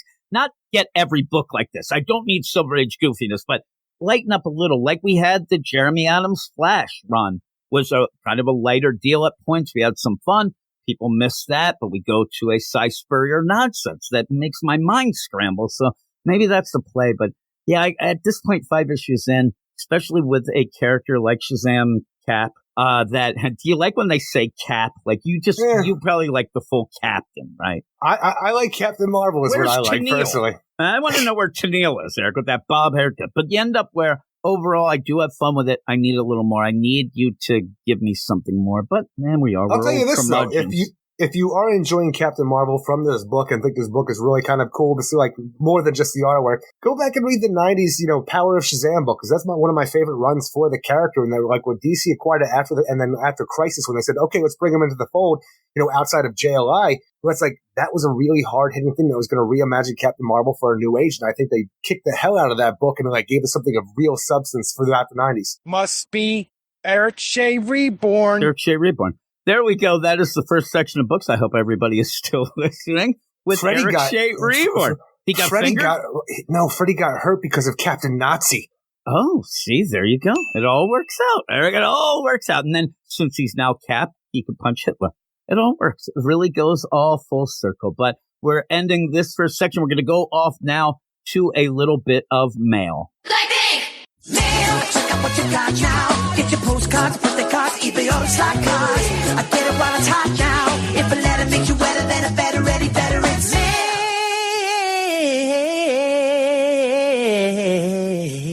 It is time for the mail, and if you want to be part of the mail section and be the superstar like Eric Shea, I don't know if you know this, Eric. Must be Eric Shea Reborn. Or like TJ, who will get, please email us in at weirdsciencedccomics@gmail.com. You'll find a link in the show notes. But as I said, TJ ended up mailing us, and this was a couple of weeks ago. I didn't even say at the beginning of the show, which now I feel like a jerk. Last week's show, if you were there and like, oh man, they took a week off. We didn't. It was a Patreon-only show that you can get at any level on the Patreon. But TJ sent this mail in a couple of weeks ago. We don't like to do mail on the Patreon only shows in case people aren't on the Patreon and not everybody gets to listen. So TJ's mail is, new to us right here. He says, "Hey, Jim, what's up, Eric? What's up, TJ? First off, glad to have America's sweetheart back. Welcome back, Eric. You were missed," which Hooray. full diss on me. Oh. Now I'm miserable. Now I'm upset. Now? Like, really? Like, just don't say, like, "Hey, Eric, it's nice to have you back." But Jim, he held the ship together. So that what they said? Who's He held the ship together. So a couple of years ago, he's lucky he put my name first. This mail would be the shortest mail ever. So a couple of years ago, I decided I wanted to take a project of reading every post-crisis Superman and Batman comic. I don't like to read digitally, so it has been a slow endeavor of collecting the physical copies. That is crazy. I'm currently in July of 1991. Oh, July of 1991, Eric. Yeah, what a month. I believe I might have gotten chlamydia back then. And wow, this really rubs. And then in August and September. And then you're dumb. Skip the deal, and then in January. And wow, this really rubs it in how much Batman has declined. Has he declined, Eric, or has he reclined? I don't know. That's wordplay. Just think back. I better put something with wordplay in the title of this, or I've done something wrong. Just think back then. The legendary Denny O'Neil was the group editor for Batman, and while some of the books weren't amazing, they were still solid. Did you we talked about this before. I hated when people used to use that term, maybe back in 91. Hey, give me a solid. I'm like, I don't know. Do me a solid. What's going on here? I'm not. I would do that all the time. All right. And most of us, 5'10". And most of them were absolute bangers. You had one of the most underrated runs of all time in Alan Grant and Norm Brayfogle on Tech, and then Batman with Alan Grant shortly going on to start Shadow of the Bat. I talked about this before. You don't really hear Alan Grant mentioned a lot when people say great things. And because even when he talked about it, it's like, yeah, Norm Brayfogle was great. yeah, exactly. Poor Alan Grant. Maybe it was just that. And nobody likes anybody named Alan. Right? It's such a lame name, Alan. Isn't Dr. Alan Grant the guy from Jurassic Park? Look what he did. Ruined amazing everything. Things. Al. Hey, Al. Like that. Fairly solid. I'll do you a solid. You come over here, big boy. Fairly solid runs from Jim Starlin and Marv Wolfman. We talked about, too, what Jim Starlin did a bunch of stuff, KGBs and things like that. But then he just, bailed. And actually, it's one of those things, almost like I would say, like a Nirvana. Erica Nirvana. It was really burned hot and then done, right? Like Beatles. Well, they did burn hot and they still do. I mean, how could somebody be on fire that long? Were done. On Batman? Yeah, just a couple weeks ago. I told you that AI song finally came out. Doesn't count. You didn't know what I was talking about. It does count. I actually have a Beatles playlist. It's like the whole discography. And it made me kind of half of its nonsense words. They added now and then. I'm like, it's over. The dream is over. Batman with some incredible art from Jip Aparo. He says, I think it's Jim Aparo, but Jip Aparo. Legends of the Dark Knight starts, and you have some incredible arcs right off the bat. No pun intended. You start getting Chuck Dixon's early. Is that how you said, Eric? Robin work, and then him taking up Detective. Doug Munch will be picking up Batman with Kelly Jones soon as well. I'm getting very confused of where I am with your nonsense. Meanwhile, I can't think of the last time there's been a strong run on Batman. Can you think, Eric? When was it? Was it the Joshua Williamson run? No, the Joshua Williamson, definitely not. Right? No, I'm just thinking because I still want to say that, Chip Zdarsky is doing something. Obviously, it hasn't all been great, but I've enjoyed a lot of it, taking Batman back to the way that I enjoy at Batman. But the last great one, telling you, it's even you want to say Scott Snyder because what his early stuff, if you want to go with Court of Owls, and into Death of the Family, I thought that was great, but I thought everything after that kind of was mid to sucky. So it's such a weird idea to think. And Grant Morrison, I was never a fan of his Batman, so no, I'm going to skip right over that. It's funny, too, you mentioned Chip Zdarsky while this whole email is basically ripping Chip Zdarsky. But I'm saying, though. Yeah, I don't think that it's going to end up being anything. Here's the problem I have with a lot of these runs. And as you're going, you're sitting there thinking, there's been a lot of Tynan. You ended up having, like I said, Joshua Williamson. Because I'm just thinking Batman. No, he did the whole Joker War. He's who replaced Tom King. Remember, he came on the Batman book after Tom King ended up getting fired. Oh, you're right. I'm sorry. Remember, it was that whole play. No, most people love his detective, but don't really like his Batman anymore. I forgot about the Batman because that's when we started the stuff with the broker and stuff, and it just really bothered. That was a terrible run, but for some reason, when you said the Joker War, I'm like, my mind for some reason went to Endgame, like he took over for Scott Snyder. Endgame, he took over from when Tom King left. It's a jumble of messes up there. And that's the thing. People were into that, and actually, when he left, like people were upset. But now, in retrospect, a lot of people are not really digging. It wasn't great. No. What he did, and I think that a problem that we're having, and then, like I said, Joshua Williamson jumps in, and then you get Chip Zdarsky. You have all these things going on. And everybody, I blame, one of the things, I do blame Grant Morrison. Because people, he says, everybody has to kill Batman. That whole phrase of that, when you write Batman, you have to kill Batman. A lot of these things, these runs now aren't very long. Like, that's cool if you write Batman for 6 years. And then you get to do it. You know, back in the day, you had longer runs and stuff. But here, when you have like 6-issue runs, it's starting to water down, you know, the oomph of having a big run. Tom King's being the biggest one recently. But that kind of was that. I didn't like it at all, but it is trouble. I mean, it doesn't feel like the Batman book is that big a thing anymore, even to the point where you did have somebody like a Rick Remender, I believe it was one of the things he said they asked me to do Batman, and I didn't think that it was anything that would help me out in my career. So I said, no, that's crazy. It's crazy talk, Eric, that it's just not as big anymore. But what has happened to DC's flagship? Now we have Ram V rambling on and on. I always, it's funny when you talk, I'm the opposite, like you're saying about the deal. I always forget detective. I always just think of the main Batman book, but it's true. The detective says Ram V. Mariko Tamaki nonsense leading into that was just bullshit, rambling on and on for who knows how much longer. Chip Zdarsky doing a barely passable job. So he does give a little props to Chip Zdarsky, barely passable. And somehow both those books are deconstructing Batman once again. Hasn't everyone had their fill of deconstruction from Tom King? And that's kind of what was my point. All these people, they want to come on it's a character that's been around for so long. Everybody wants to do their big thing that would be remembered, but you're kind of running out of big things. I just think that the time is right for somebody to just come in and just tell good Batman stories. Don't worry about the idea of being like, oh my God, he changed the game. And oh, I haven't seen this before. Because at this point, a real Batman doing Batman things is something that a lot of these readers reading now haven't seen before because we haven't had it in a while. Even like you said, that second half of the Scott Snyder, it started getting wacky. You started doing weird stuff. Once we got to 0 year and stuff like that, I was kind of out. Yeah. Again, because I can't tell a year one, I'll tell a 0 year. And everybody wants to have their mark on have the mark of being a really cool run that people have a ton of fun with. That's 5'10". He says now Beast. That the rant is over. Yeah. Have them there walled up in the damn sewer. Now that the rant is over, we can get to the actual important stuff. I just read Action Comics 667, not 666, Eric. That's weird that you said the number of the beast or the mark of the beast as part of this endeavor. And I thought you guys should see something. It is Sus Bibbo. And he says, has Sus Bibbo been canon all along? For context, Gangbuster is dating Cat Grant and loses her son in Metropolis. And look who shows up to lend a helping hand. It is Bibbo, and it does look sus. I can't tell what I'm more shocked by, Bibbo's pronouncement of picture, or that even in 1991, no one thought it was in any way problematic to have this panel of a dark silhouette of Bibbo leading Cat Grant's son off into the night. Well, maybe if Bibbo was there, Toyman wouldn't have killed him in the end. So let's all hope that Bibbo's there when we need him the most. Maybe, I don't know. Maybe he could go to that doll lady's house to see where Bibbo touched him.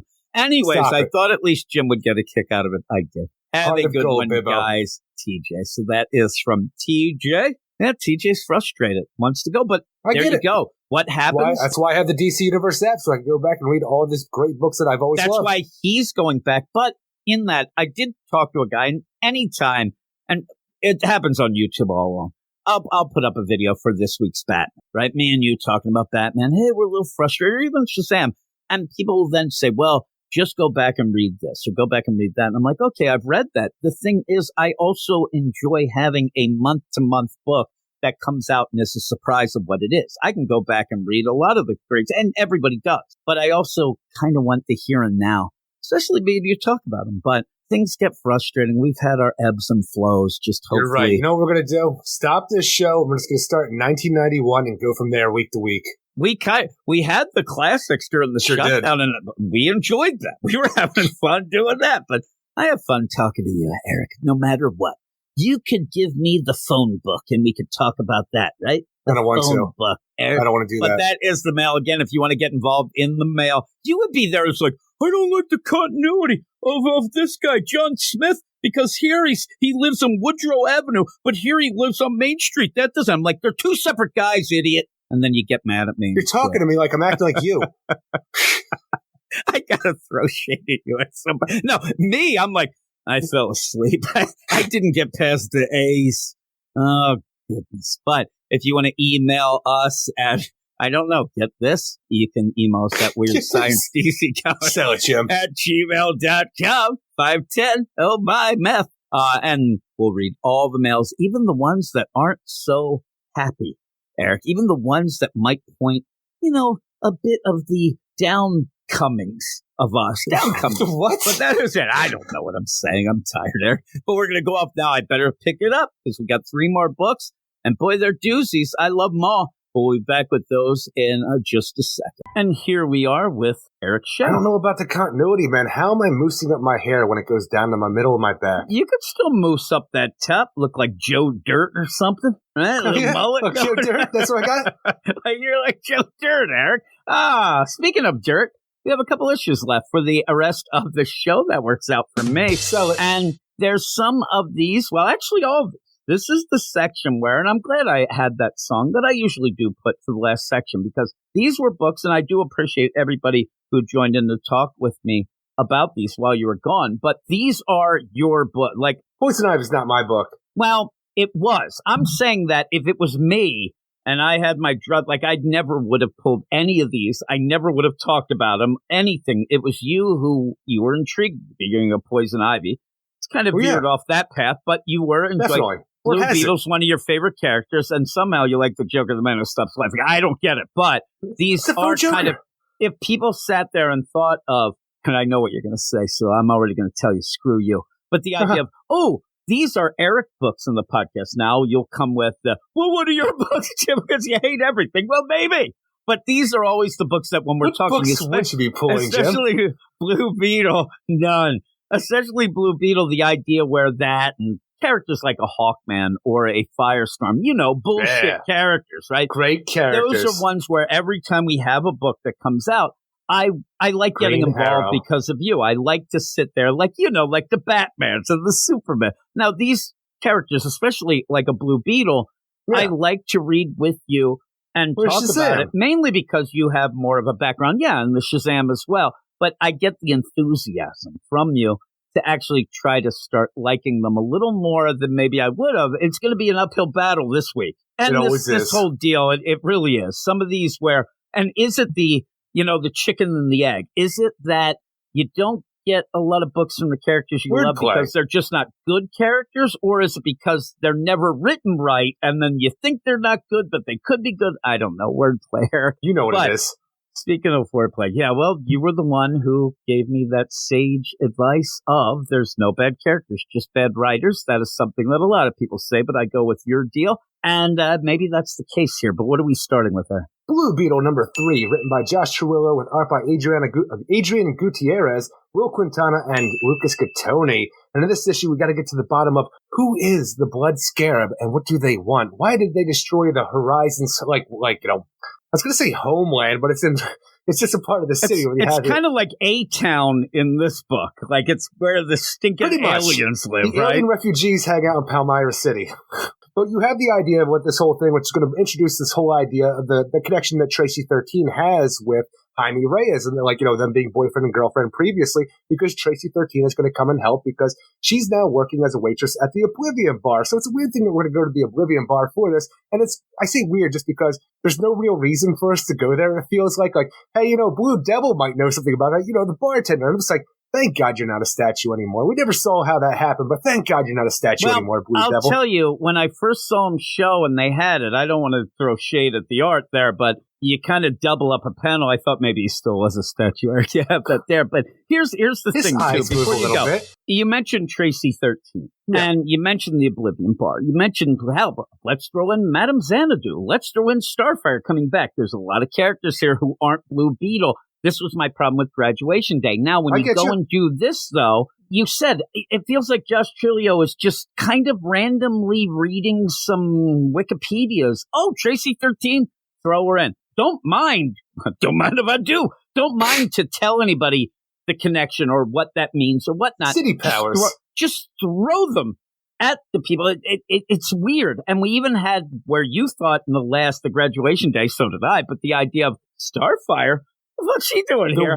I'm telling you, Starfire is still the weirdest inclusion in this book, like she was in Graduation Day, because out of nowhere, there's a deep connection between Starfire and Jaime Reyes that I will never understand. No, there's a weird, and I think that's one of the things where you get these weird, quirky things sometimes, and then they just become a thing, because if you end up having this get canceled and Blue Beetle comes out again, we may start having this. Well, why are they were connected in Graduation Day and in the Blue Beetle deal. Like, you're making a connection that wasn't there, which is fine, but you never know why here. And that's one of my biggest plays of this. I'm still waiting for that moment where I sit there and say, okay, this Josh Trilio has finally done it. He showed everybody why Blue Beetle is so cool. I think that we're beyond that, and he's just throwing things at it. Though, in the whole play of this Blood Scarab, I'm sure that you're intrigued by it, and I think that it is a cool little thing. But well, the thing is, especially because it ties back to the original Blue Beetle, Dan Garrett, and the idea of Kaji Da, where it was in Egypt back in the day, and all that past stuff that, like, the history of it all with the pharaohs and what happened to Kaji Da. And this, like, it's adding some more stuff to the original continuity of it, because you need that a little bit, because even Dan Garrett, the idea, like, hey, I found the scarab, and whenever I would say Kaji Da, it would turn me into the superhero Blue Beetle. And I'm like, you're a guy in some spandex. And, like, you think how, like, how Dan Garrett looks back in the day in Golden Age stuff, and then you think about how the scarab works now with Jaime Reyes. I'm like, I always want to make it that Dan had a different one, and, like, it was just connected to Kaji somehow, but something new always comes out to kind of block me on that. Well, here's my problem. And I figured when I'm reading them, like, I think Eric will like this in a concept way. And yes. But when you do that, like we brought up the idea of Starfire being in the book or right. Tracy 13, well, it feels like I have to get some solid evidence that he is actually understanding what he's presenting. In this, it really starts to feel like a bunch of stuff that he just found out about and he's throwing at you. I hope that he understands it and it makes sense to somebody like me who doesn't have as much. When you get Tracy 13, somebody like you, that makes complete sense. That's like, okay, yeah, that's playing off before and whatever. But I think there'll be a lot of people reading this that won't even know who she is or what that even means. She's just there. And that's my fear. And we've had this. We had it with the Alan Scott book. The idea that you actually were able to take more from the book because of your knowledge. With the Star Hearts, like, prophecy of how it works, yeah. Never really said or whatnot. So I think in this, again, where I was not confused, because I know Tracy 13, but through you and some of the other things we did, but I'm already feeling like he's adding more to this. Think she's going to wind up a city boy? Maybe. The idea that we have, Natita and Dinestes, you already have enough to work and really develop, and you kind of put them aside to get the Dan Garrett stuff, which is cool. But I think that he just hears random, I'm going to put that in, I'm going to put that in. And then you even have the Horizon with the Shepherd Ood and things. There's too much. Because we are picking up directly where Graduation Day left off, the idea of the good, offshoots of the Reach, who are known as the Horizon, who, oppose everything the Reach stand for. So they were coming after Jaime Reyes because they just see Reach armor, we got to destroy that evil thing, even though Jaime's a control and a hero. So they have their own Beetles, stuff like that, because they have the same technology. That is a lot there. To continue on with that here, to have the Horizon and then add on to some Dan Garrett stuff in Egypt with another Bloodscape, that's a little much there for me. We also have Sus Victoria Cord, who then is doing something, and yet you have a lot of stuff going on. And then Victoria, I don't mind, because they decided to add that character because of the movie that came out during that whole Graduation Day as the sister of Ted Cord. She's now become a big part of this, though, the idea of what she's doing behind the scenes. So that adds another thing that you have to deal with. I don't mind the character. I think that she could have been kind of cool. He's kind of forcing it right to the bad gal deal going. Well, that's the thing is like the movie gives you a lot of spoilers about like where the character could be going, like through motivations if you watch the movie. So I don't want to give spoilers. Even I haven't watched it either. I've heard things though, and I don't want to spoil it for anybody else. But the idea that you have her here, that works for me because you will need somebody in the Cord family who is a bit more responsible than Teddy at this point to run Cord Industries. Because the last we saw, he was kicked off the board. Well, and that's the weird play. He was kicked off the board. That's fine. But even in this, you're also forcing the idea that he's somewhere because he almost got killed. Yeah, he's in a coma right now. Well, because he really wants to push. What am I saying? He wants to push Victoria to be the head. But then in the meantime, you just have Brenda. She's doing a little undercover. There's so much going on, and some of it is intriguing. But from what we got in Graduation Day to this, I'm starting to see just the same kind of bad things happening. The idea of not concentrating on one thing, or at least, come up in your mind. I want these two things. Like, there's like 5 things going on, and some of them aren't really well explained. I wanted to see more of Natita and Dynasties, and you even had it in the last issue, I think it was, of me and Zach, where they just had to kind of exposition the idea of what they are and what they're doing because they haven't really been dealt with that much, and they ended up doing it. So when you get into this, I'm like, now you're adding Tracy 13, Oblivion Bar, the whole thing with Dan Garrett. Some of the things, like I said, are kind of cool. Even the idea where you have those new Beetles who work for the Horizon, like the Yellow Beetle and the Green Beetle, the powers don't seem to be working right now since the Blood Scarab showed up, and we don't know what's going on with that either. Yeah, because, then they're all upset, and you did have that play where I guess you'd say Starfire. I just thought it was Jimmy Durante in a kind of a cool costume. I mean, you say that. Look at Brenda.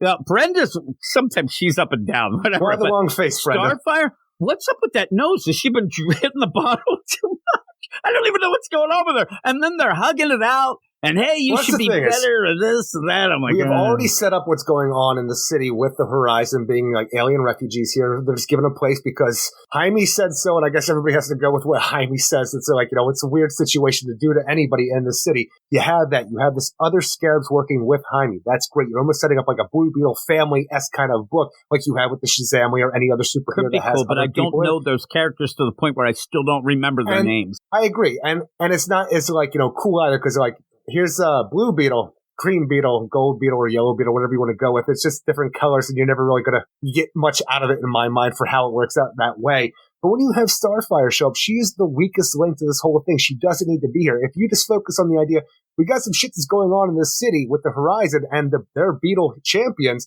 You got Victoria Cord who thinks that she needs to come in and actually be security here because we can't trust your Beetles to save you because they didn't, obviously. That's fine. Do all of that. Just leave Starfire out because she doesn't feel like she belongs here at all. Yeah. And again, what you're going to do is very basic. It's very basic bitch storytelling of, hey, that Blood Scarab, I don't know, but it had arcane symbols. Kaji said that they must be magic. Okay, well, let's go to Oblivion Bar. Boom, they go there. Like you said, is the continuity a little wonky here with Blue Devil? No, he's been around. He's been back for a while. We just never saw how it happened. What's Deadman doing? He's dead.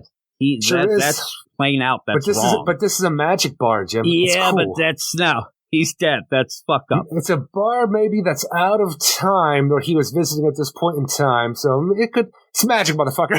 Didn't matter. The whole Night Terror's ending. He's just there. It doesn't do anything for the issue. I don't care. You see this. I don't know what happened to Dead Man in Night Terror, so I can't tell you what if he should be here or not. He ended up dying. He ended up at the end. He had to sacrifice himself and die. I don't know what it means. Did he sacrifice himself, or did he sacrifice his lie? Well, Batman said that he died at the end. And he was already dead. Well, I know. Well, tell DC that. The guy's... Again, I'm telling you, I don't understand what happened. He said the Bolivian book. But again, this is the thing where these are supposed to be wow moments, but this is a Blue Beetle book. So you end up, oh man, the Oblivion Bar, like most people are just going to be like, whatever. Then you go, hey, Blue Devil, hey, whatever. And then we go and you should talk to Madame Xanadu. And the worst part about Madame Xanadu, which is cool to see her here, is I'm like, oh, how the mighty have fallen. Like, you no longer have a shop in London or New York. You freaking have a back room out of the Oblivion Bar where you do your tarot readings. Like, come on, what happened? You've been alive for a long time. What happened to all your savings? They ended up saying like, oh, we're going to have to go to Madame Xanadu. She does magic. She's actually doing the game magic. She has a bunch of nerds there, and they're like, she's really following. She's like, I got to make some money Friday here. night at the comic book shop. Exactly. That makes the money. funny, Eric. That and the Funko Pops or whatever the fuck. Pop Funkos? Funko Pops. Then you end up with Cricket. Then you end up at nowhere. And I grimaced when I end up like, Zal. And I'm like, oh, God, why is she here? Exal. And she comes in with that nose going. And this is all to just get Ziamora like, hey. Stop body shaming Starfire. You're like, you're okay. You tried your best. All right. I'm like, what is going on here? I want kind of once you get to Egypt, set up this thing, that seems interesting. But there's a lot of other things that to me aren't that interesting. You said the idea of Victoria Cord makes sense, the movie, whatever. It's not that interesting. It really isn't that interesting to me, especially Brenda's like, be quiet, I'm undercovers. I got to do this. I'm like, you're going to die. But yeah, even with that, what else is going on? I want more of the other, I'm telling you, Dynasties and Natita. Why aren't they just called their colors like the Blue Beetle? You end up where they are based off of actual beetles. Beetles, yeah. I don't need it. That's like clever wordplay. I don't need it, Eric. I'm a dummy. Where is the dung beetle? That's you. When we go forward with this, we have the Blood Scarab, who is our bad guy of the book, the dark mirror side of whatever Jaime is with Kaji Da. Are we going to leave at one point, stop calling him Blood Scarab and call him Ka F Ray? Kind of like that's his name, like Kaji Da. Ka F Ray. I'm like, ooh, wait. Yeah. When you say that, you've just activated like 7 sleeper agents, but you end up where this big play of. Again, it goes with this, hey, you aren't as... And Ka-F-Ray is the pharaoh that found Kaji, so I'm saying I'm going to go with the idea because like Kaji Da, the Ka-F-Ray, sounds like it would be the name of a scarab as well. And it does connect into the Dan Garrett deal, but when you get to it and they do actually find him and they confront him, I actually got confused of the progression of the art. We've had this week a bunch of times, say, in the Birds of Prey, but when they go down and they're yelling and then Tracy 13's like, do it now. I'm like, well, do what? Well, oh, he didn't kill. Oh, and I was actually a little bit off of what exactly happened. I'm completely with you. The idea that we are going up against the Blood Scarab in the underground city where Ka-F-Ray once ruled, where his tomb is now, and stuff like that. The place where Dan Garrett once archaeologied his way to find Kaji Da. We are there right now. The Blood Scarab is there against Blue Beetle, and when Blue Beetle overcomes him with his overpowered mode that he has, which is still, I don't understand, he just makes, sharper knives? It's just... You mean Legato form? His Legato form. I'm like, I still don't understand what the Legato form is or why it's more powerful. Weird? It's almost like the idea of a suit, Kaji Da, and the whole Blue Beetle thing that can do, just about anything, to then make it do the specific thing and say it's powering up, and it doesn't really work, right? It's when weird. He gets. I agree. It's a form that just he's powering up. It doesn't do anything for him. They introduced it in Graduation Day, and I don't appreciate it. It's in wrestling when I'm there and I'm slapping people, and then suddenly I give the super slap. It's the same damn. Well, it's not slap. a leg drop. It's an atomic leg drop. Yeah, exactly. Everybody has that up ante deal. The world's greatest slam. No, it's just a slam. That's all it is. But yeah, it's a weird play. But then they fight, and I lost progression of exactly what was happening.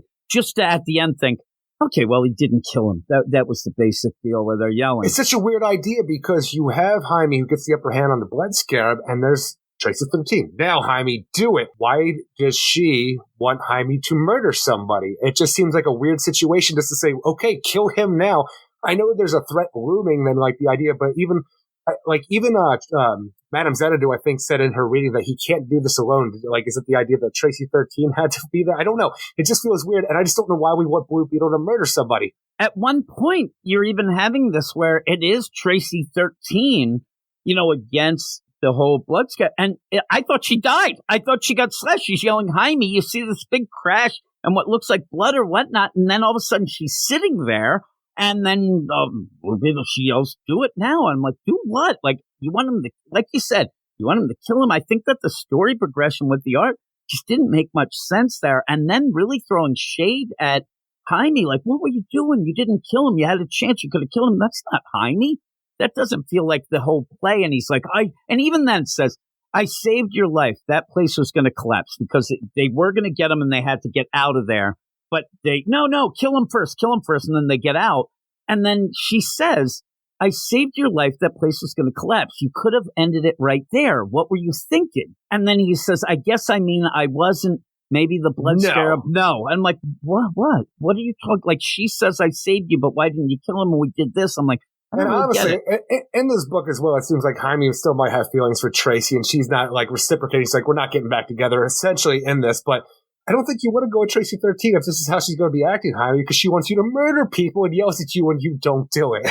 Yeah, and then he ends up like, maybe the blood scarab. She says, no, they're not dead. If that's what you're asking, you know it's not going to be that easy. I'm like, okay, so that's where you really get the idea. And again, a little confusing. I'm like, oh, so you want to just straight up murder. I get it. It's Tracy 13, you murderous bitch. But you end up where she says, Jaime, if you're not more careful, the blood scarab will kill you. It just kind of just is weird by the end. Well, it's totally weird because it's kind of a neat way to put Dan Garrett deal in. And no, that's the coolest part of the book. I'm worried, though, that, again, it's a surface level thing that he's like, ooh, I just found out about Dan Garrett. I want to kind of tie it in. Hopefully it gets developed a little more. But just this idea of, you know, at the end where you almost get that feeling like you're supposed to be mad at Jaime because he didn't kill somebody. I'm not mad at Jaime because he didn't kill somebody. It's very odd. He's the Blue Beetle. I'm not mad at him at all. Yeah, but the Dan Garrett stuff, I knew you would like. I do. It's so cool. It's the coolest part of it because you don't get the idea of the background of the original Blue Beetle. Like, you get Ted all the time, but like Dan Garrett, he has been left behind. Even the idea that he originally had Kajida, you don't talk about that enough anymore, it feels like. So going back to that, it's cool. But what we are left with ultimately in this series, even starting from Graduation Day, is, all right, what do we got? It's Blue Beetle.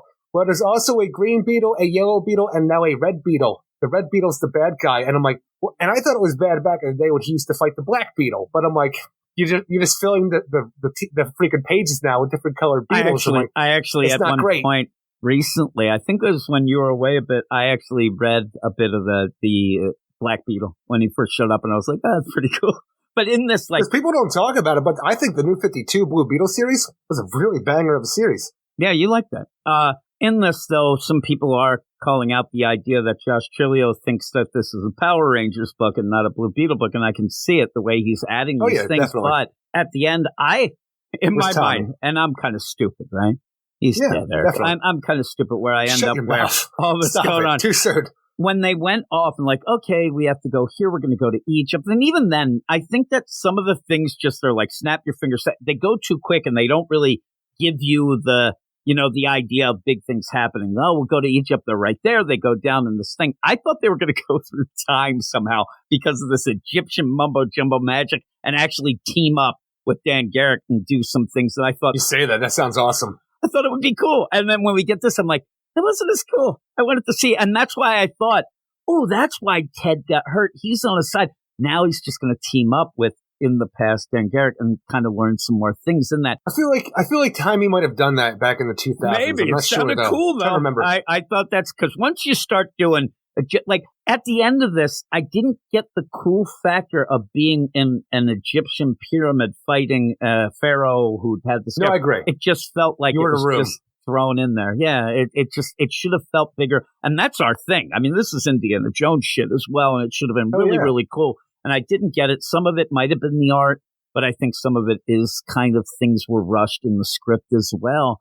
And I don't know why, but at the end, you still have a lot of things in this book that could be intriguing and it could work out. But we've gotten now, 9 issues from Josh Chilio, and I don't trust him yet. I really don't because of what he hasn't done so far, but maybe it'll change. What would you give this? I hope so. This thing is the art's okay as long as you're not looking at women's faces at times. I don't know how to say that for someone like it's just Brenda and Starfire look terrible. That's all I'm saying about that. I don't even mind the way the Victoria Court looks. Right? And Xanadu looks fine. Tracy 13 looks fine. For some reason, it's just Starfire and Brenda look terrible to me. Go in the issue and look where they first see Xanadu at the table. You get to that part, and I'm telling you. I don't want to get to that part. It's going to take me forever. This is the look on her faces anytime I used to ask Tanya for some action, just boredom. And like, just let's go. She looks like. Well, be a better fuck. Where they show here and it's like, let's get this over with. We had 5 kids by then. Oh, my goodness. Look at that look. She looks so bored. Oh, my goodness. She's probably thinking of Brad Pitt right there. But, yeah, the art's okay, but it does get a little wonky at points. Yeah, that's the thing. It's for some reason, it's mostly just Brenda and, like, Starfire. And Starfire does not need to be in this book. I feel like we're overcrowded right now. And I like the stuff that we'll do with Victoria Court and the idea of what's going on in the city with it. It just doesn't feel very developed for everything we've had so far, because it's just, hey, Victoria's here, the other Beetles are here. There's something that could be interesting with the other Beetles' powers. They're going wonky at this point. But mostly for me, I'm here for the Blood Scarab, the connection to Dan Garrett, and what we're going to do with it. Even Tracy 13, I thought was a cool pull for this. I just don't know how much we're going to do with her going forward, because she seems pissed off. And I don't know how much more of that, Jaime's going to need her going forward with what he's already discovered. So she feels like a one and done here, but I'm going to give it a 5.5 out of 10 because there's some interesting things in different parts of the story. It just doesn't feel very good overall. So hopefully that changes. I'm going to give it just a straight up 5. Just a 5. I want it to change. I want to enjoy this with you. I want to end up, saying, hey, I want to enjoy like it too. you just said, we ended up going through, I believe, the first trade of the New 52 Blue Beetle. And we had fun talking about it. I want to have this series, one of these by this Josh Trillo, like 5 years from now. Man, remember that Blue Beetle? That was really cool. And we did this. And we're not going to remember this. I'm not going to remember this next week, the way that it's played out, which is a problem. It's like Keith Giffen's, Blue Beetle. Yeah. I don't think anybody's ever going to remember that. When they tried to tell us that the Reach was not behind the Blue Beetle Scarab anymore, it was back to magic. Yeah. Remember when I kept wanting, and I still, even in this deal, is the Reach around?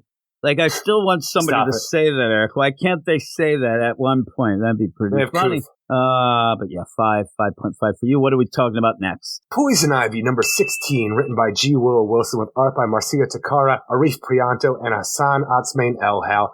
And in this, we're going back to the original series that this was supposed to be. It was the 8 issues initially, for the first 8 issues. It's supposed to be 6, and then it changed to 10, and then it became ongoing. I believe. Okay, let's just go with, I want to say 6 to 8, but I don't know. Let's just say the original storyline is going to be the idea of Pamela Isley going a cross-country trip to her way to, Seattle, where she was poisoning everybody with the Lamia spores on her, her suicide trip across the country is what it was. She's going to kill everybody else and herself with the infection of the Lamia spores. By the end of that story arc, we found out that the Lamia spores, they pretty much they infect people, but there's a very low rate of death, even though we saw a bunch of people die. Nowadays, get infected and they become weird transmitters for whatever the Pharaonic Man wanted to do, and Poison Ivy pretty much did nothing her entire time of trying to kill the world and herself. Took all agency away from what she was trying to do. It took all agency, and I think it also tried to make it so that people didn't think of Pam as being really, really bad. But it made sense for where she was at that point in time, where she felt she was after being the Queen Ivy and the Naive Ivy being brought together with the ultimate power. For it all to be taken away from her, it made sense for the character to be in this terrible dark place and wanting to kill herself. It made sense for what they were doing in the story. It didn't work out. It made sense. Every time that we said, and in our mind, and you're right, it was, if I remember right, the 4th issue started getting wonky, but that was right when it was extended. And then we went, and then the next, every time it was extended, whatever issue was next got wacky and got in a weird, a crossroads, like the Robert Johnson, Eric. But in the meantime, when you're going through this, I still think, like you said, the agency of it did take it away. It also made it so you couldn't say, oh, you're ruining the character. I think you're still doing that here.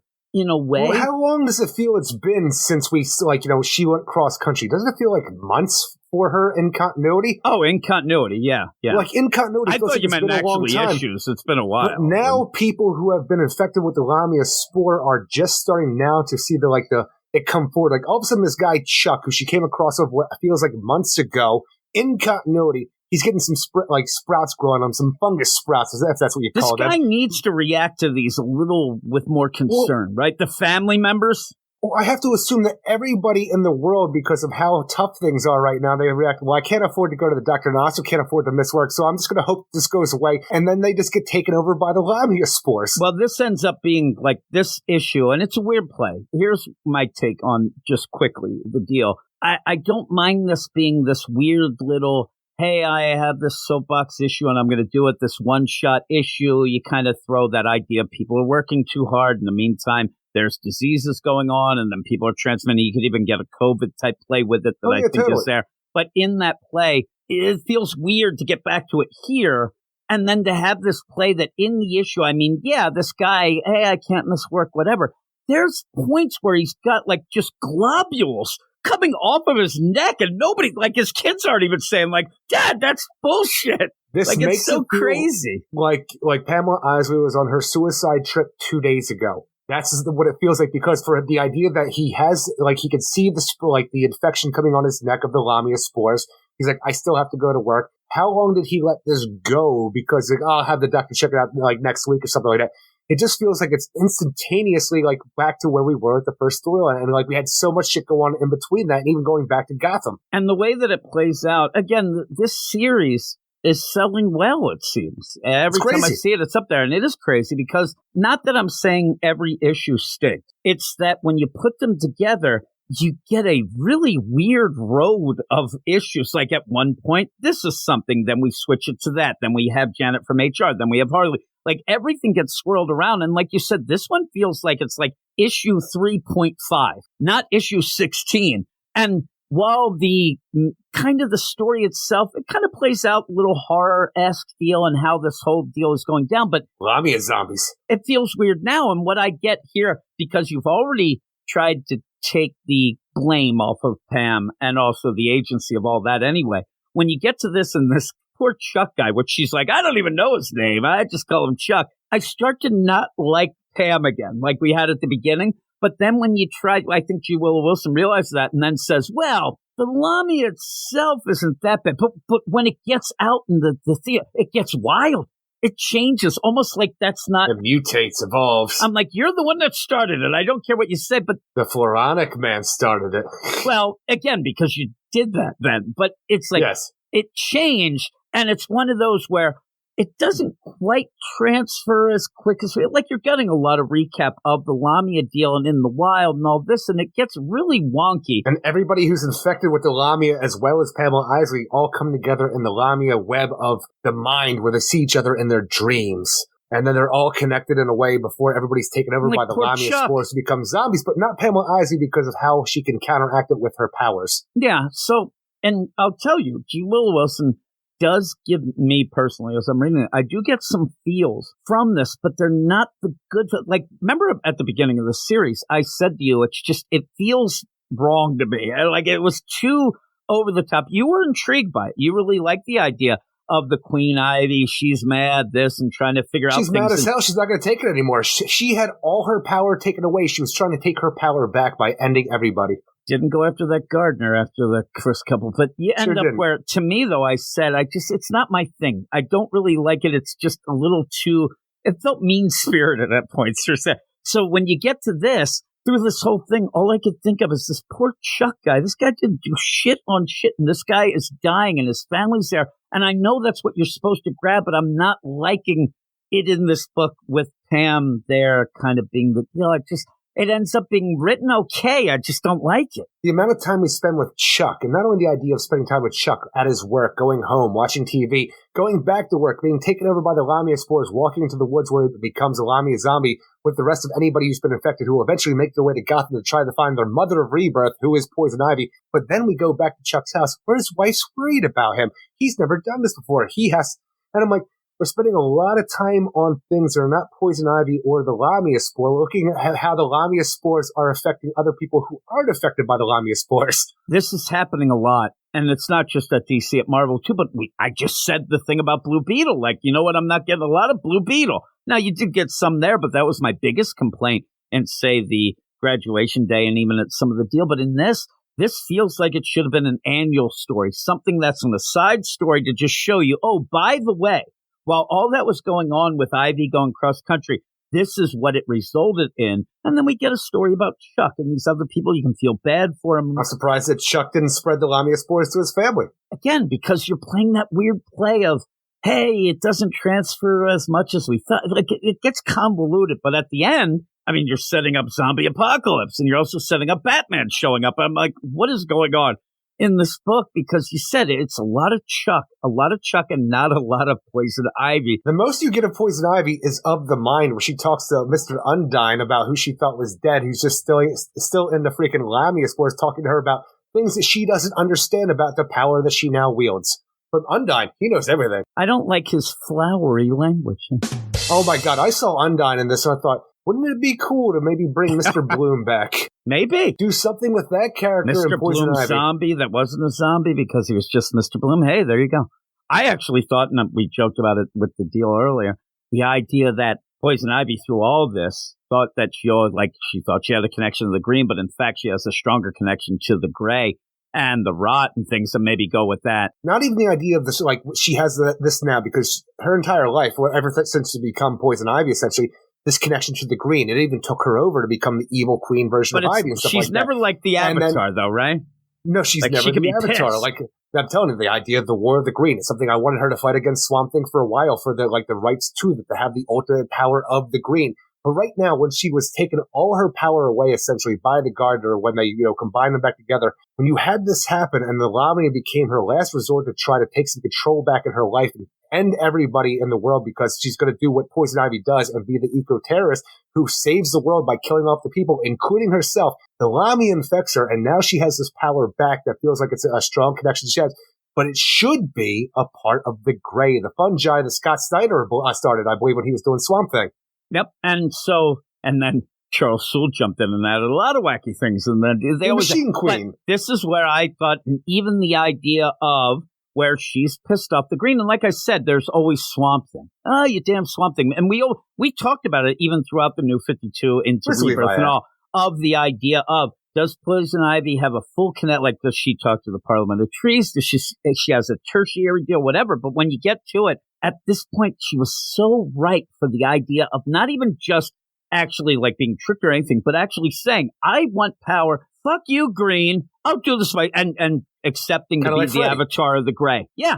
Saying, I'd rather be the Avatar for something that wants me. Fuck you, green. I take the gray and then have her end up, and then you get Swamp Thing. Like, that's some big shit. You will have people fight over, like, is Ivy a hero, a villain? You'll have people fight nonstop online about this over and over again. I've gotten blocked by people just by saying what happened in this series one time. But when you have this, you could do so many cool things with the idea of separating that, because she could be a part of the gray. Like you said, the idea of the green. It never feels like it's going to go there or ever be referenced, because the Lamia, that's all we're dealing with in this, and we're just going to say green, green, green. And it seems like gray, though, right? It totally does. I don't think anybody remembers the gray anymore, but if you go back to what we had during the New Age of DC Heroes and in the Tom King's Everybody Loves Ivy, at that point in time, the green was taking her over. It was the Damage book top. where she actually showed up and was referencing all that, and we thought it was exactly, because during the New 52 in the DC Rebirth and stuff like that, it seemed like whenever Ivy would have the green skin that you see her sometimes portrayed as, that is when the green is taking her over. Like, you have a Caucasian skin, like Pamela Isley, that's her with the power, but she's not being taken over by the green.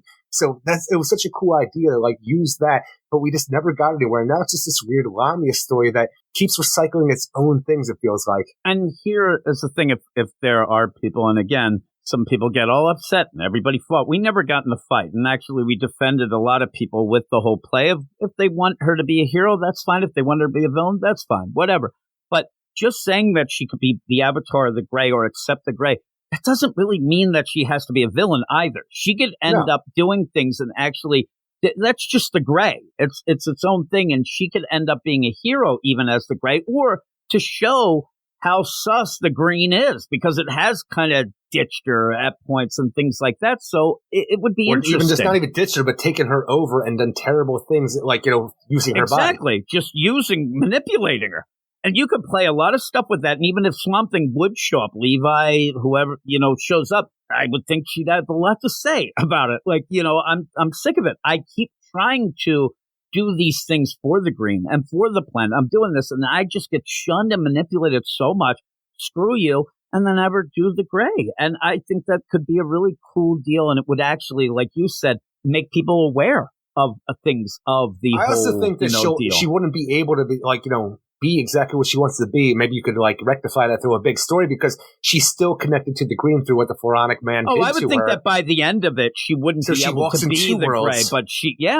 But she would try. Yeah, I think there's some interesting almost like you things. have with Black Orchid, who had a connection to the green and the red. Yeah, there you go. It's even the weird play, and I was going to mention it a couple of weeks ago when we did have the Titans book, when you ended up having Beast Boy really concerned with the forest, but it was more of the, the green deal kind of, and I was like, I wonder if we could go back with that and the red and stuff, but you don't get much of the red being mentioned at all, especially without really a Animal Man thing going on, but in this, there could be some interesting things, but by the end of this, it's like, it feels like a side story. Lamia zombies coming home to mommy. It feels like a side story just to set up these zombies, but maybe you could have done a little more with Poison Ivy in here. But I think that at this point, I'll give G. Willow Wilson and the fans of this book a lot of credit.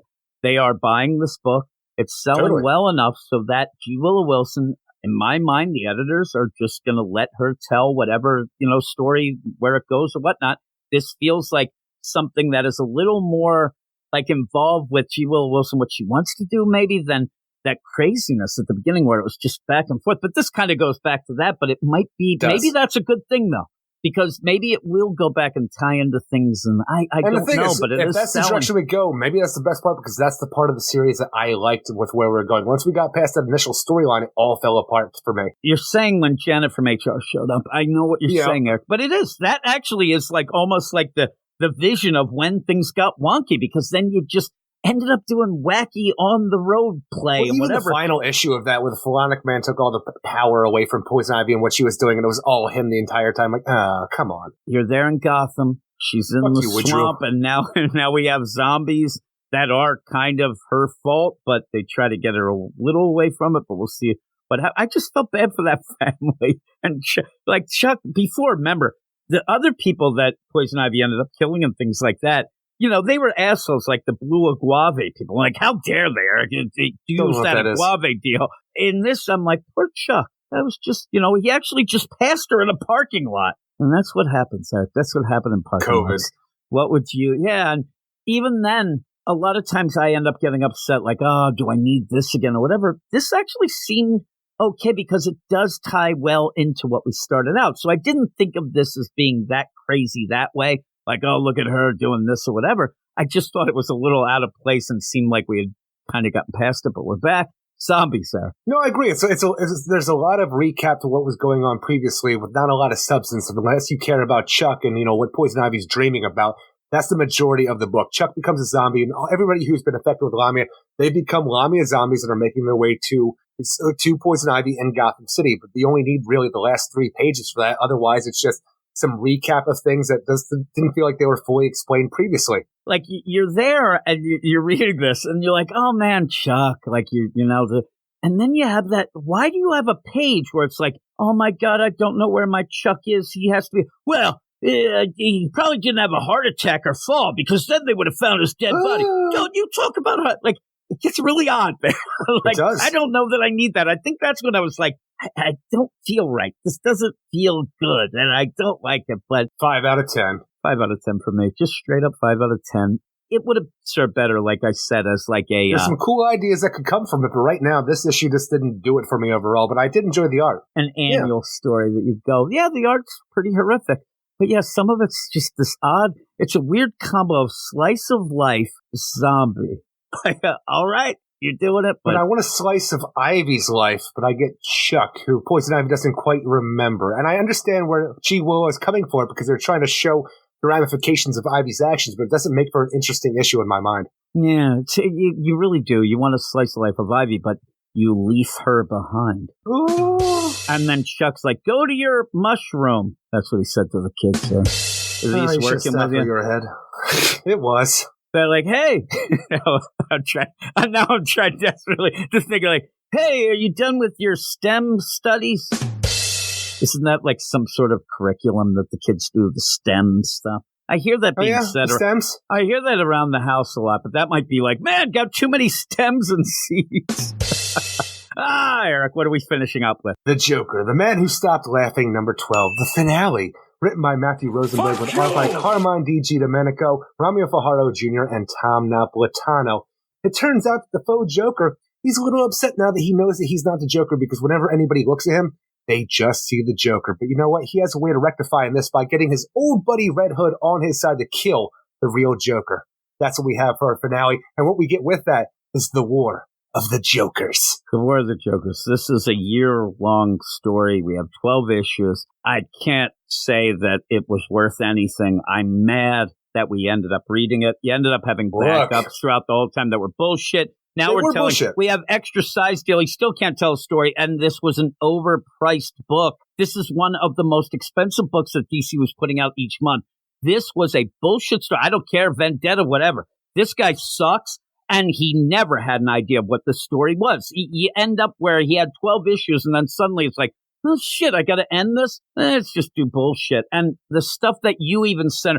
Manhunter doing some good work. She's in one panel. That's pushed aside. Is. Ravager barely does anything. She saves Jason's life. How dare you? Well, she dives into the water and pulls him up and then gives him mouth to mouth. Done. Saves his life. One of the other things that happened in the whole Gotham War, Jason Todd ends up having the mind whammy, and that's solved by a little dose of the Joker. No, I'll tell you right now, the idea when the faux Joker does find Jason Todd, and he has that problem. He has whenever his adrenaline gets peaked, he's dosed with fear toxin because of what Batman did to him during the Gotham War.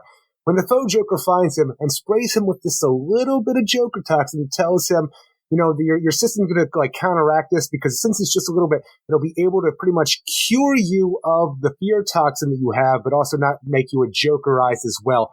This is the biggest bullshit ever. I don't know if that's I actually. Bullshit. The thing is, Matthew Rosenberg has been playing with Jason Todd this entire series. Did it get derailed because of what they did with Jason Todd in the Gotham War? Because they needed to include him in that and do that to him? Did he, you think? Saying this now? So I'm saying, though. The first 10 issues, that didn't mean it. The last 2 that the Joker War or the Gotham War was involved, that derailed him?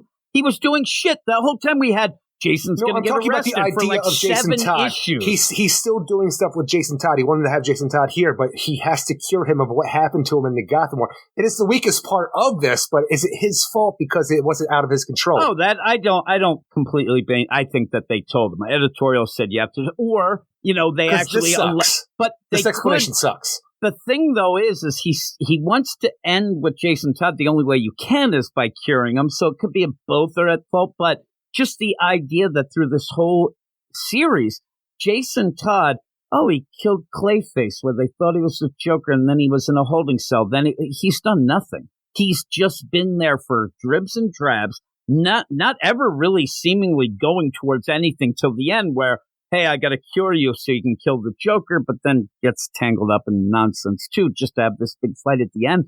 But really, you had 12 issues, and I understand that they told him at some point, hey, you got to end it, but you got to have a way to end your series after 12 issues than just a bullshit of, well, by the way, people, the Joker, he's such a crazy, wild and crazy guy that, it doesn't really matter. Like that, you end this with saying, hey, all along my story is, who cares about which Joker's which or whatever, because he's a force of nature and you can never define him, the end. And I'm like, that's not 12 issues worth of story to get to this end.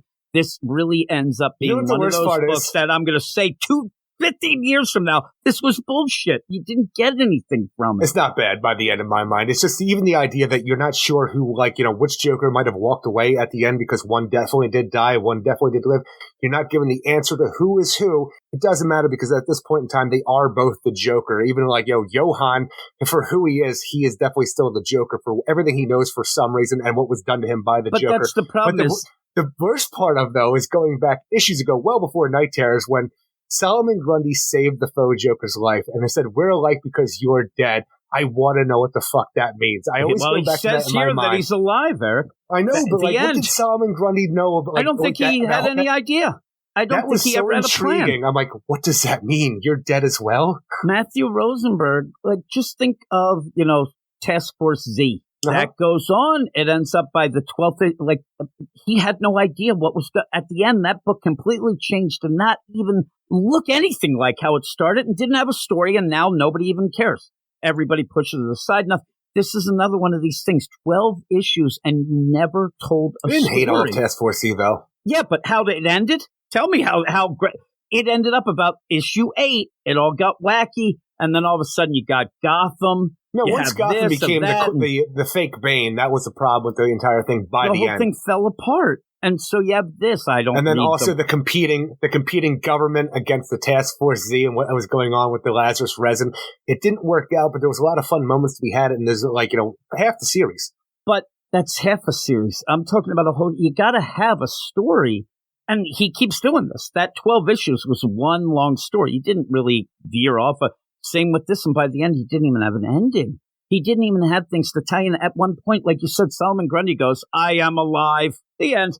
And then you end up, which is the joke? That's the problem. If you have a funny little tale of, it doesn't really matter who the Joker is because there's always a Joker, that's fine. But 12 issues of a series, Jokers, well, it could be 5 now. I don't know. But by the end, you didn't tell really any story here. You ended up having this Joker who couldn't get out of L.A. because of the airports, finally come back, fight this faux Joker. That was definitely the worst part of the series. Jokered up and was made by him, but then the end is just like, let's fight.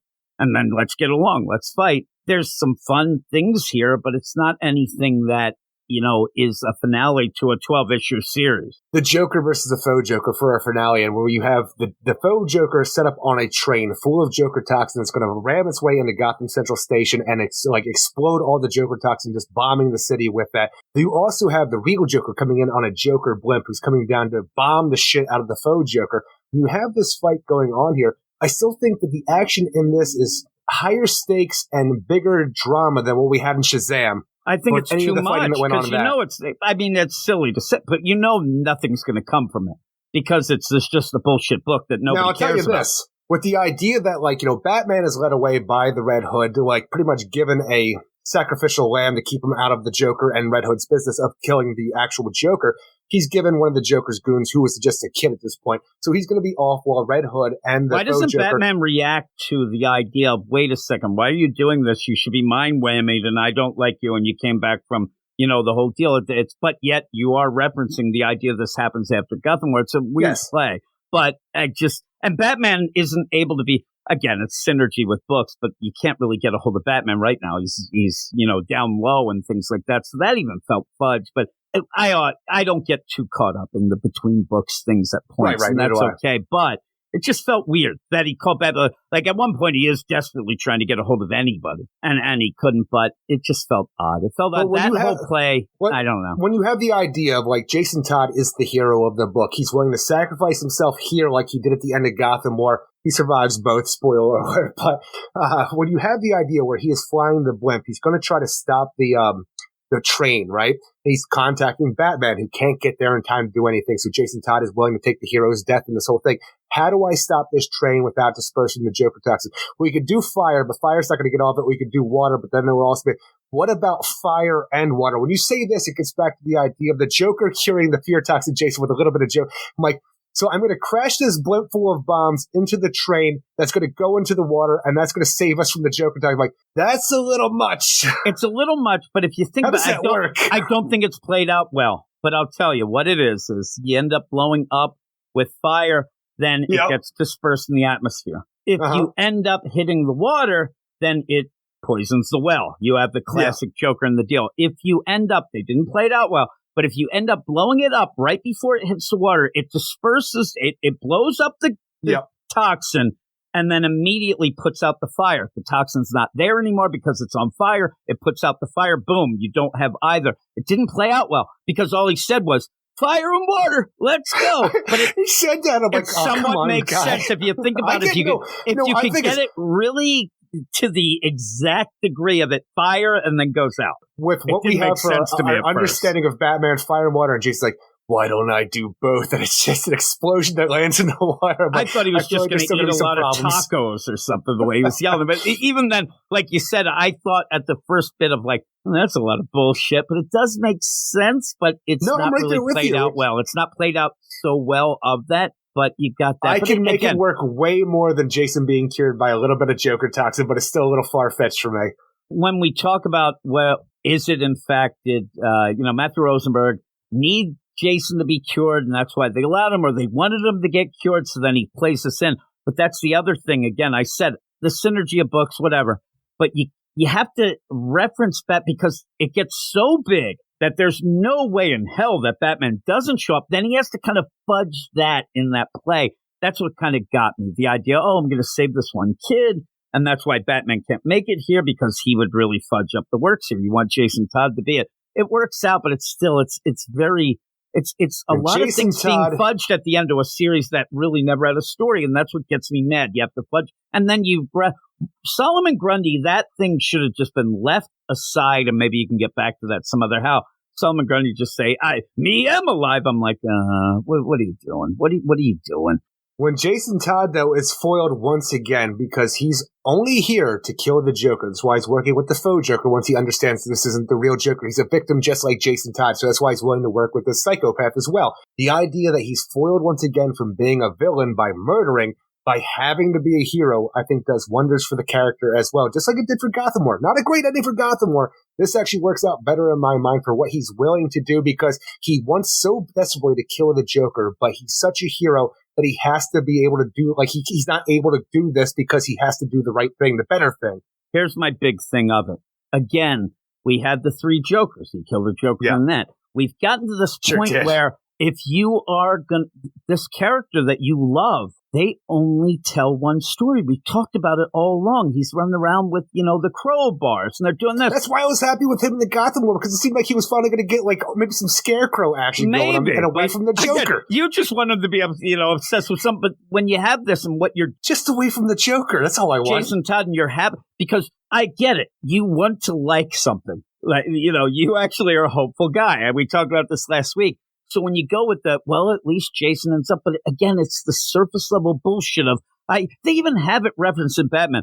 Ooh, Jason's still obsessed with that. Come on. If you're going to end up progressing the character, you got to get past this bullshit. And when you end up where he's like, oh man, you're a victim just like me. This goes back to it all the time. Because they don't have any other thing to write about. I thought he was going to be done with that after Death of the Family when it looked like the Joker had poisoned him. At one point, the whole idea when the Joker in that Death of the Family burned his face all up and stuff like that. They ended up changing that because they didn't want to damage Jason's pretty face, but Bruce had to nurse him back to health at that point, and I thought it was going to be over at that point. Jason's back in the family, but every time it's just like, yep, I'm going to carry a crowbar now. I'm like, fuck it. Oh, God damn it.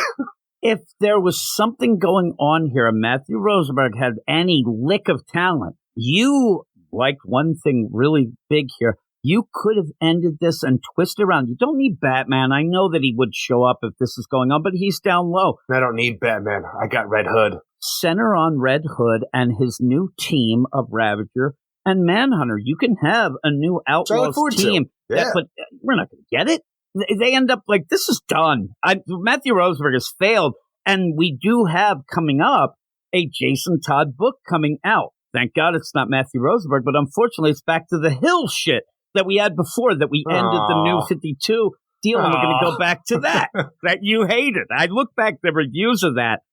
You were ripping it apart, but... It was based off of one story from 20 years ago. Yeah, it was a Christopher Priest story back in the deal, and now they're going to do that. But was it Priest? Yeah, he's the one who started. It wasn't Priest when it came back. It's just Martinsburg, I believe his name is. I thought for some reason he did that story 20 years ago, and his reference to it, whatever it was. I thought he was continuing his own story. I think the thing was he was an artist. There's something with it. He's connected, but it's going to be that, and that's just going to be generic shit like we got. Again, I need somebody to actually care about Jason Todd and come with a new story.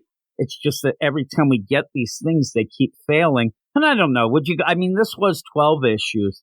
You could pretend that it was a maxi series all along. It wasn't. Well, will you call it more than 12 because of Night Terrors as well? Well, maybe. No. We could. But again, it's not necessarily a complete and utter failure. I thought the storytelling and the way he did it was a failure, but it still ended up lasting over a year.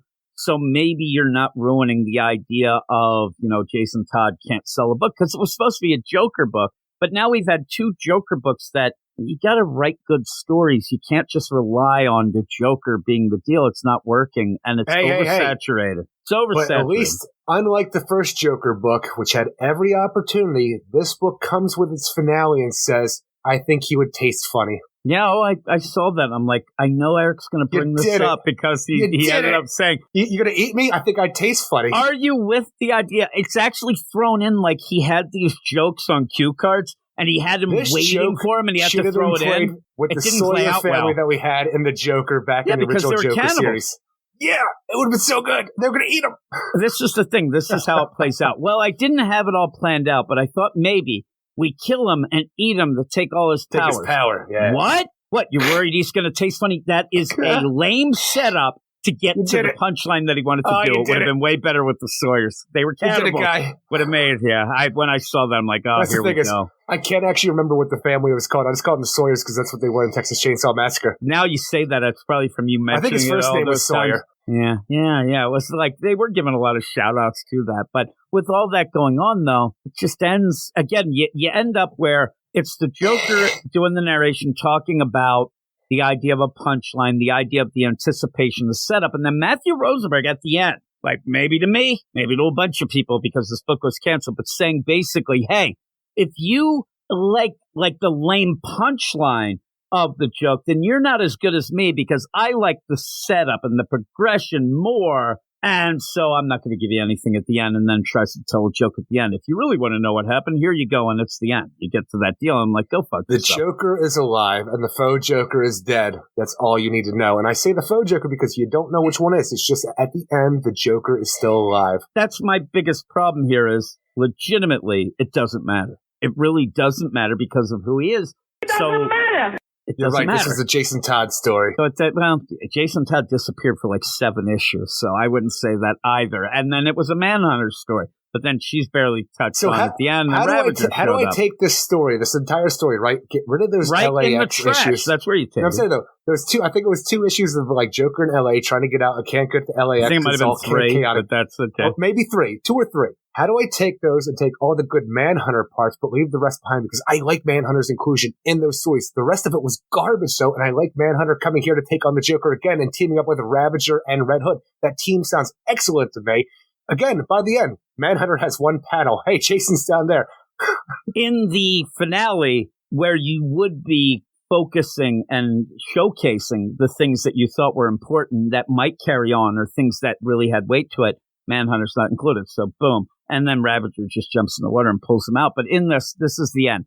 I never cared so much about the payoff, the happy explanations, or the cathartic release of laughter. No happy explanations, no cathartic release of laughter, just more uncomfortable questions. But some simple people just love a tidy ending. Simple people. Go fuck yourself. A clean punchline. You're not going to get it. And really, he's there laughing. Now, I can't say he's laughing on a pile of money. He's probably laughing like chinking 2 quarters together. Ding, ding, you know what that's look at me. Hey! And I just sit there, I'm like, what the fuck did you do this whole time? You had these backups with Joker Butt Baby, which is the only thing anybody will ever remember from this. Those backups are terrible. And yeah. And then you actually had more space because they said, well, you haven't been telling the story in this. And you didn't even use that, right? And you end up with this joke of, well, simple people actually want an ending to a story they've been reading for 1 year.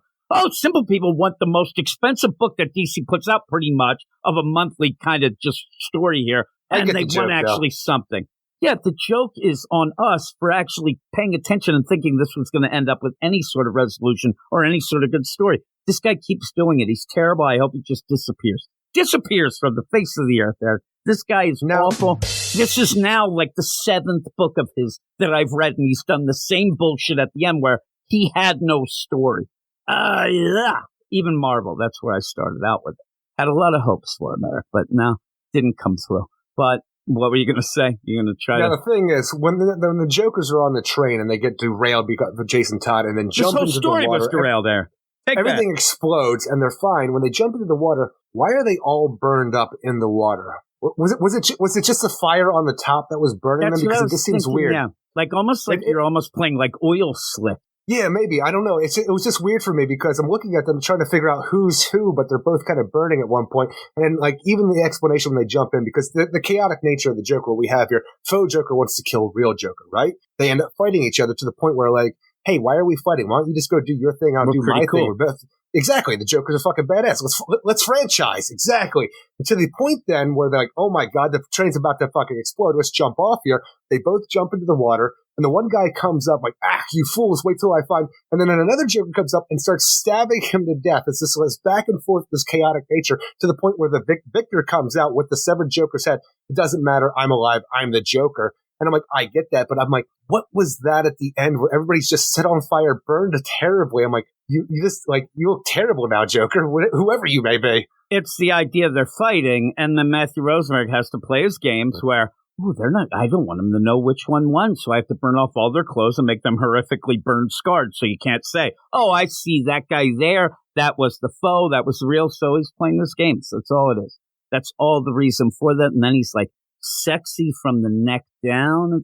He's a horrific. You would not let him make your food at a fast food restaurant. Am I correct? Yeah. Well, again, the Joker, I wouldn't let him anyway. But I think that's, and at the end you get, rapid fire. Look not dead. All right, go fuck yourself. Ooh, which one? Oh, fuck yourself. At the end, I'm just like, oh, this sucks. And then you also do bullshit like curing Jason. So, like I said earlier, with the whole Vandal Savage, you pretty much in 1 week have erased any sort of weight that the Gotham War had. You got rid of it all to just go forward and, hey, let's go. It's very odd. But what would you give this? I actually had fun with this finale. Like I said, besides for the idea of Jason being killed instantly, it was very weak. It was very disappointing for everything that was set up for the idea of that, what you're going to do with Jason Todd going forward. It's just something that needed to be done here because I guess Matthew Rosenberg had plans for Jason Todd for this finale. But like the Joker War itself, with the big, plans between the real Joker and the faux Joker, bringing Jason Todd and how they're all going to come together, I thought this was really cool. And even seeing Ravager save Jason at the end, and even the idea of Jason having to be the hero. The water in one panel and then fished him out. That wasn't I didn't see anybody else doing that shit. No, they couldn't swim. Jason Todd having to be the hero that he truly is and not having to, the villain moment of completing his, one task that he always talks about doing of killing the Joker. It's great for the character in my mind. I like the art throughout. I'm going to give it a 6.8 out of 10. I don't see how him talking about killing the Joker anymore is anything good with him. He's already killed a Joker recently. This is all they do. I think it's actually a step back. But is that in continuity anymore? Well, even if it isn't, you ended up having this play of Jason Todd. The only reason that he's the one that deals with this is because he's the one who might take it over the limit and actually kill him. So they play that game, but they keep doing it. I don't think that this is anything forward with him. Like you said, if you want to try to convince me that him flying a plane into a meteor is a step up, then I'll go with it. But then you get the next week where he's just back to going after the Joker. And I wish at this point where the faux Joker comes and says, man, I got to cure you to kill the Joker. And he's like, I don't do that shit anymore. And when he gets a hold of Batman, it's like, Batman, come join me. Let's take them both down and arrest them. But he's like, yeah, let's go. I'm not hanging out with that Batman. He fucked with my brain. It's just the same old, same old. Again, well, he calls them for help. Like either or should be pissed off or worried about the other, and they don't even reference it. And I think that Matthew Rosenberg is a failure. Any issue, any series he has does not seem to last past 12 issues. It gets canceled, even it was going to be ongoing. He ended up even coming in at the end of the whole deal. And even, like I said, I forgot the other one, and there's going to be a sequel. But the DC versus Vampires, the minute that Tynan seemed to not be any bit involved, that shit fell apart worse than that. He can't write a story. He never knows what he's doing, and I just need him to go away. But 3 out of 10 for me. Just hated it. People like that DC versus Vampires, though, didn't they? Yeah, they seem to, but it didn't sell as well. It's like a little less of it's not Deceased level, but they're going to come back with it at the end. It kind of fell apart. But remember at the end, you didn't even have an ending, really. It was like, oh my God, he was a vampire. Oh, Jesus. Oh, no, you say that. I don't remember anything towards the end of that series off the top of my head right now. Yeah, remember he ends up where at that point once Superman was wearing Lex armor and called himself Baron Cinders, I think my mind kind of checked out. And that was like issue 4. And not even that. Just all the weird ideas that were how we're going to save the world. And we kept going to different things and stuff like that. With Supergirl going to save things in Australia, I think, but we had to get there with Steel and Black Manta. Bullshit. All these different stories didn't come together in my mind to remember a you were really thing. into Green Arrow at one point, and then that really didn't amount to anything. Smallville concentration camp. Yeah, and I think that was in the tie-in though. But even so, by the end, you're like, oh my God, you had a twist at the end. I don't want to end up spoiling it, but you're making prison rape jokes. You had a twist that ended up not really working well in the whole play of I just wasted 12 issues. Yeah, so by the end of that, oh, I remember now. I don't care for that ending.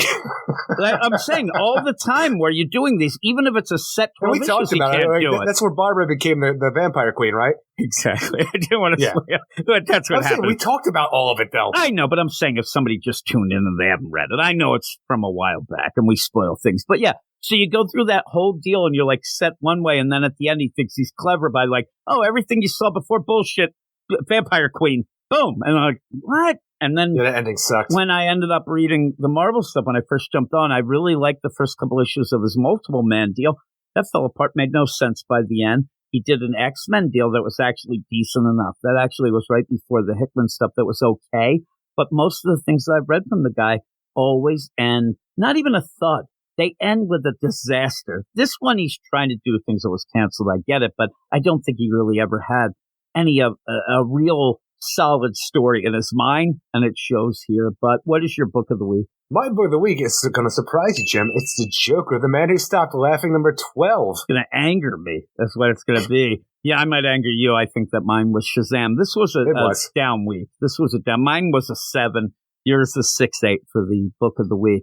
Just to let everybody know, that does point to the idea that we didn't quite love the Birds of Prey or the Fire and Ice Welcome to Smallville. Those weren't our favorites either. But maybe, just maybe, things will pick up next week. We got a couple new number ones, some crazy stuff going on. But here's what we'll be talking about next week. 2 of these, and I can kind of guess which one they'll be, will be on the Patreon Spotlight. I won't. You'll know what I'm talking about. It's a given. I'll even tell you when we get to them. But give me. 2 of these will be picked by the badasses of the Get Fresh crew. That's a level on our Patreon. If you go up to that level, you get to pick on a bunch of things. But if you just want to listen to the Patreon Spotlight, you can join up at the lower levels and get that also early access to each week's podcast that we're doing right now. So some cool stuff as well as other exclusive podcasts. But here they are, Eric. Batman and Robin, number 3. All right. What's up? What's Shush up to? We'll see what's up with Shush. Detective Comics number 1077. Oh, my. Is Batman hung? Bi-weekly. He certainly is. Oh, my. But, yeah, we'll go through that. Maybe Catwoman gathering up a team that you weren't so hip on. Green Lantern number 5. What's that Sinestro doing there? No good. Sinister stuff.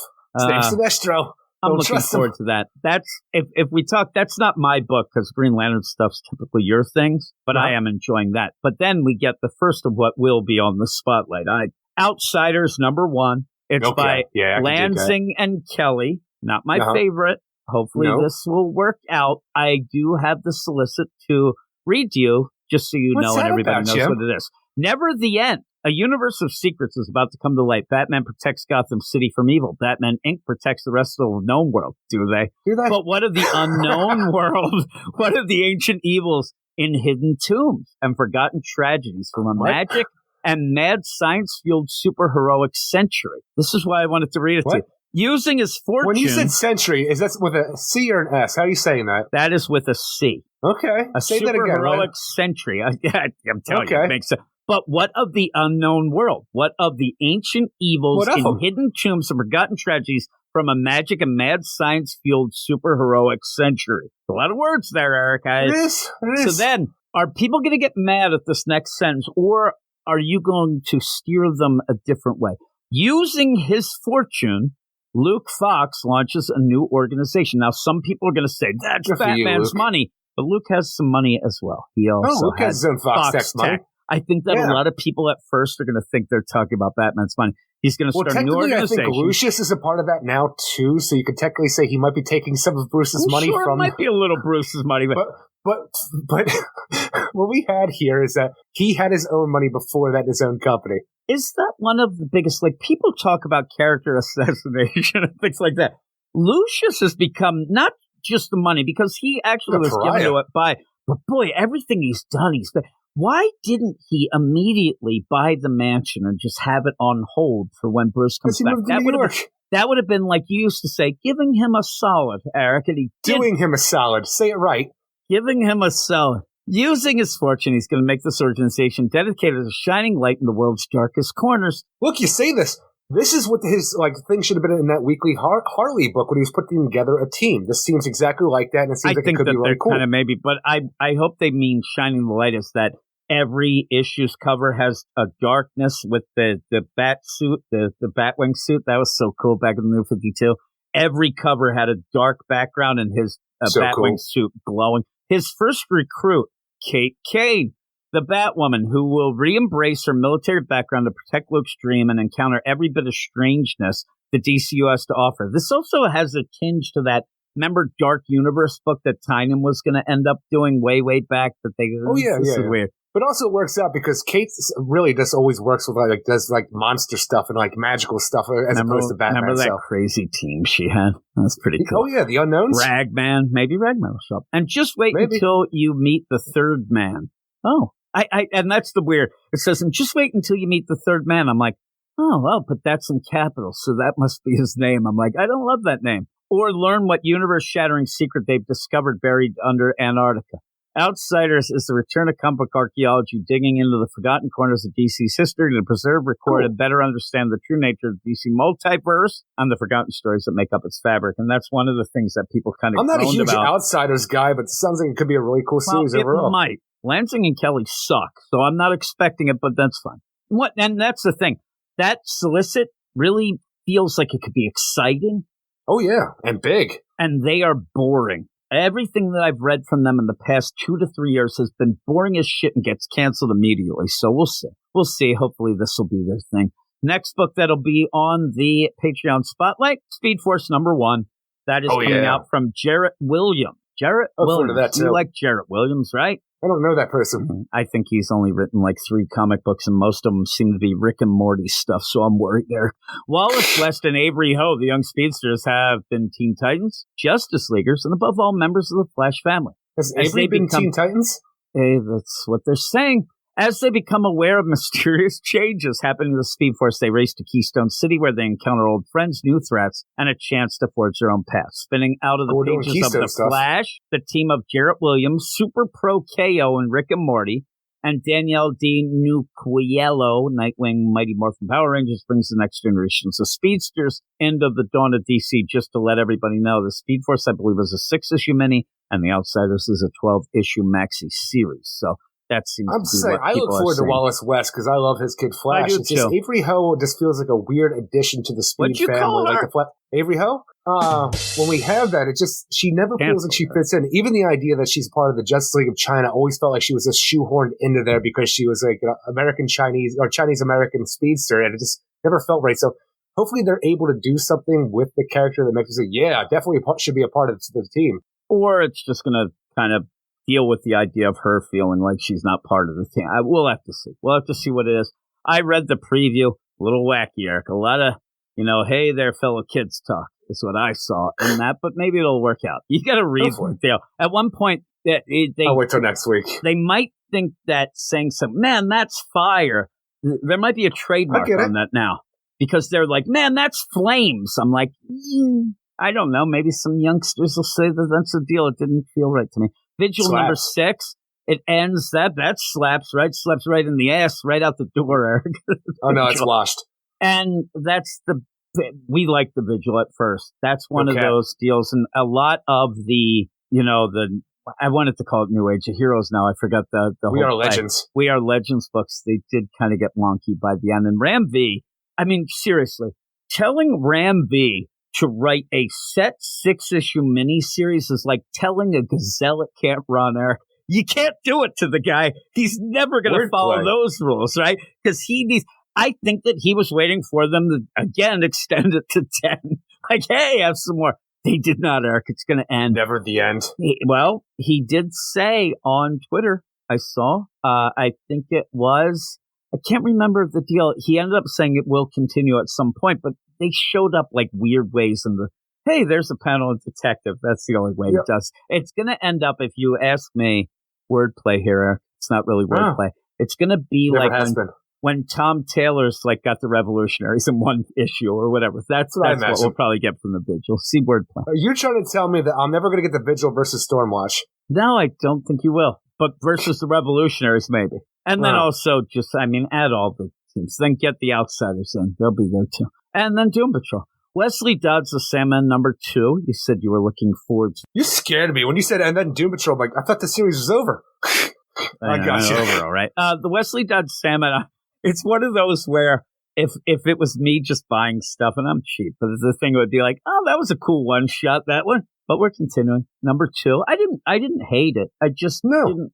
I wasn't that into it. I think it's the weakest of the 3 that are coming out right now, but I still enjoyed the idea of a period piece with the hidden years of Wesley Dodds the Sandman, a new story that you never got to see before. people, I wonder if they're going to be more mad that you said that Venditti book is the least favorite of the 3 coming out. Are they going to be more mad at that or that you called Avery a hoe? I don't know which Her one. Her last name is Avery Hoe. What are you talking about? It's right there in the solicit. It says Avery. Eric calls her a hoe. That's her nickname. That's her nickname. World's Finest Teen Titans number 5. Speaking of something we don't really like.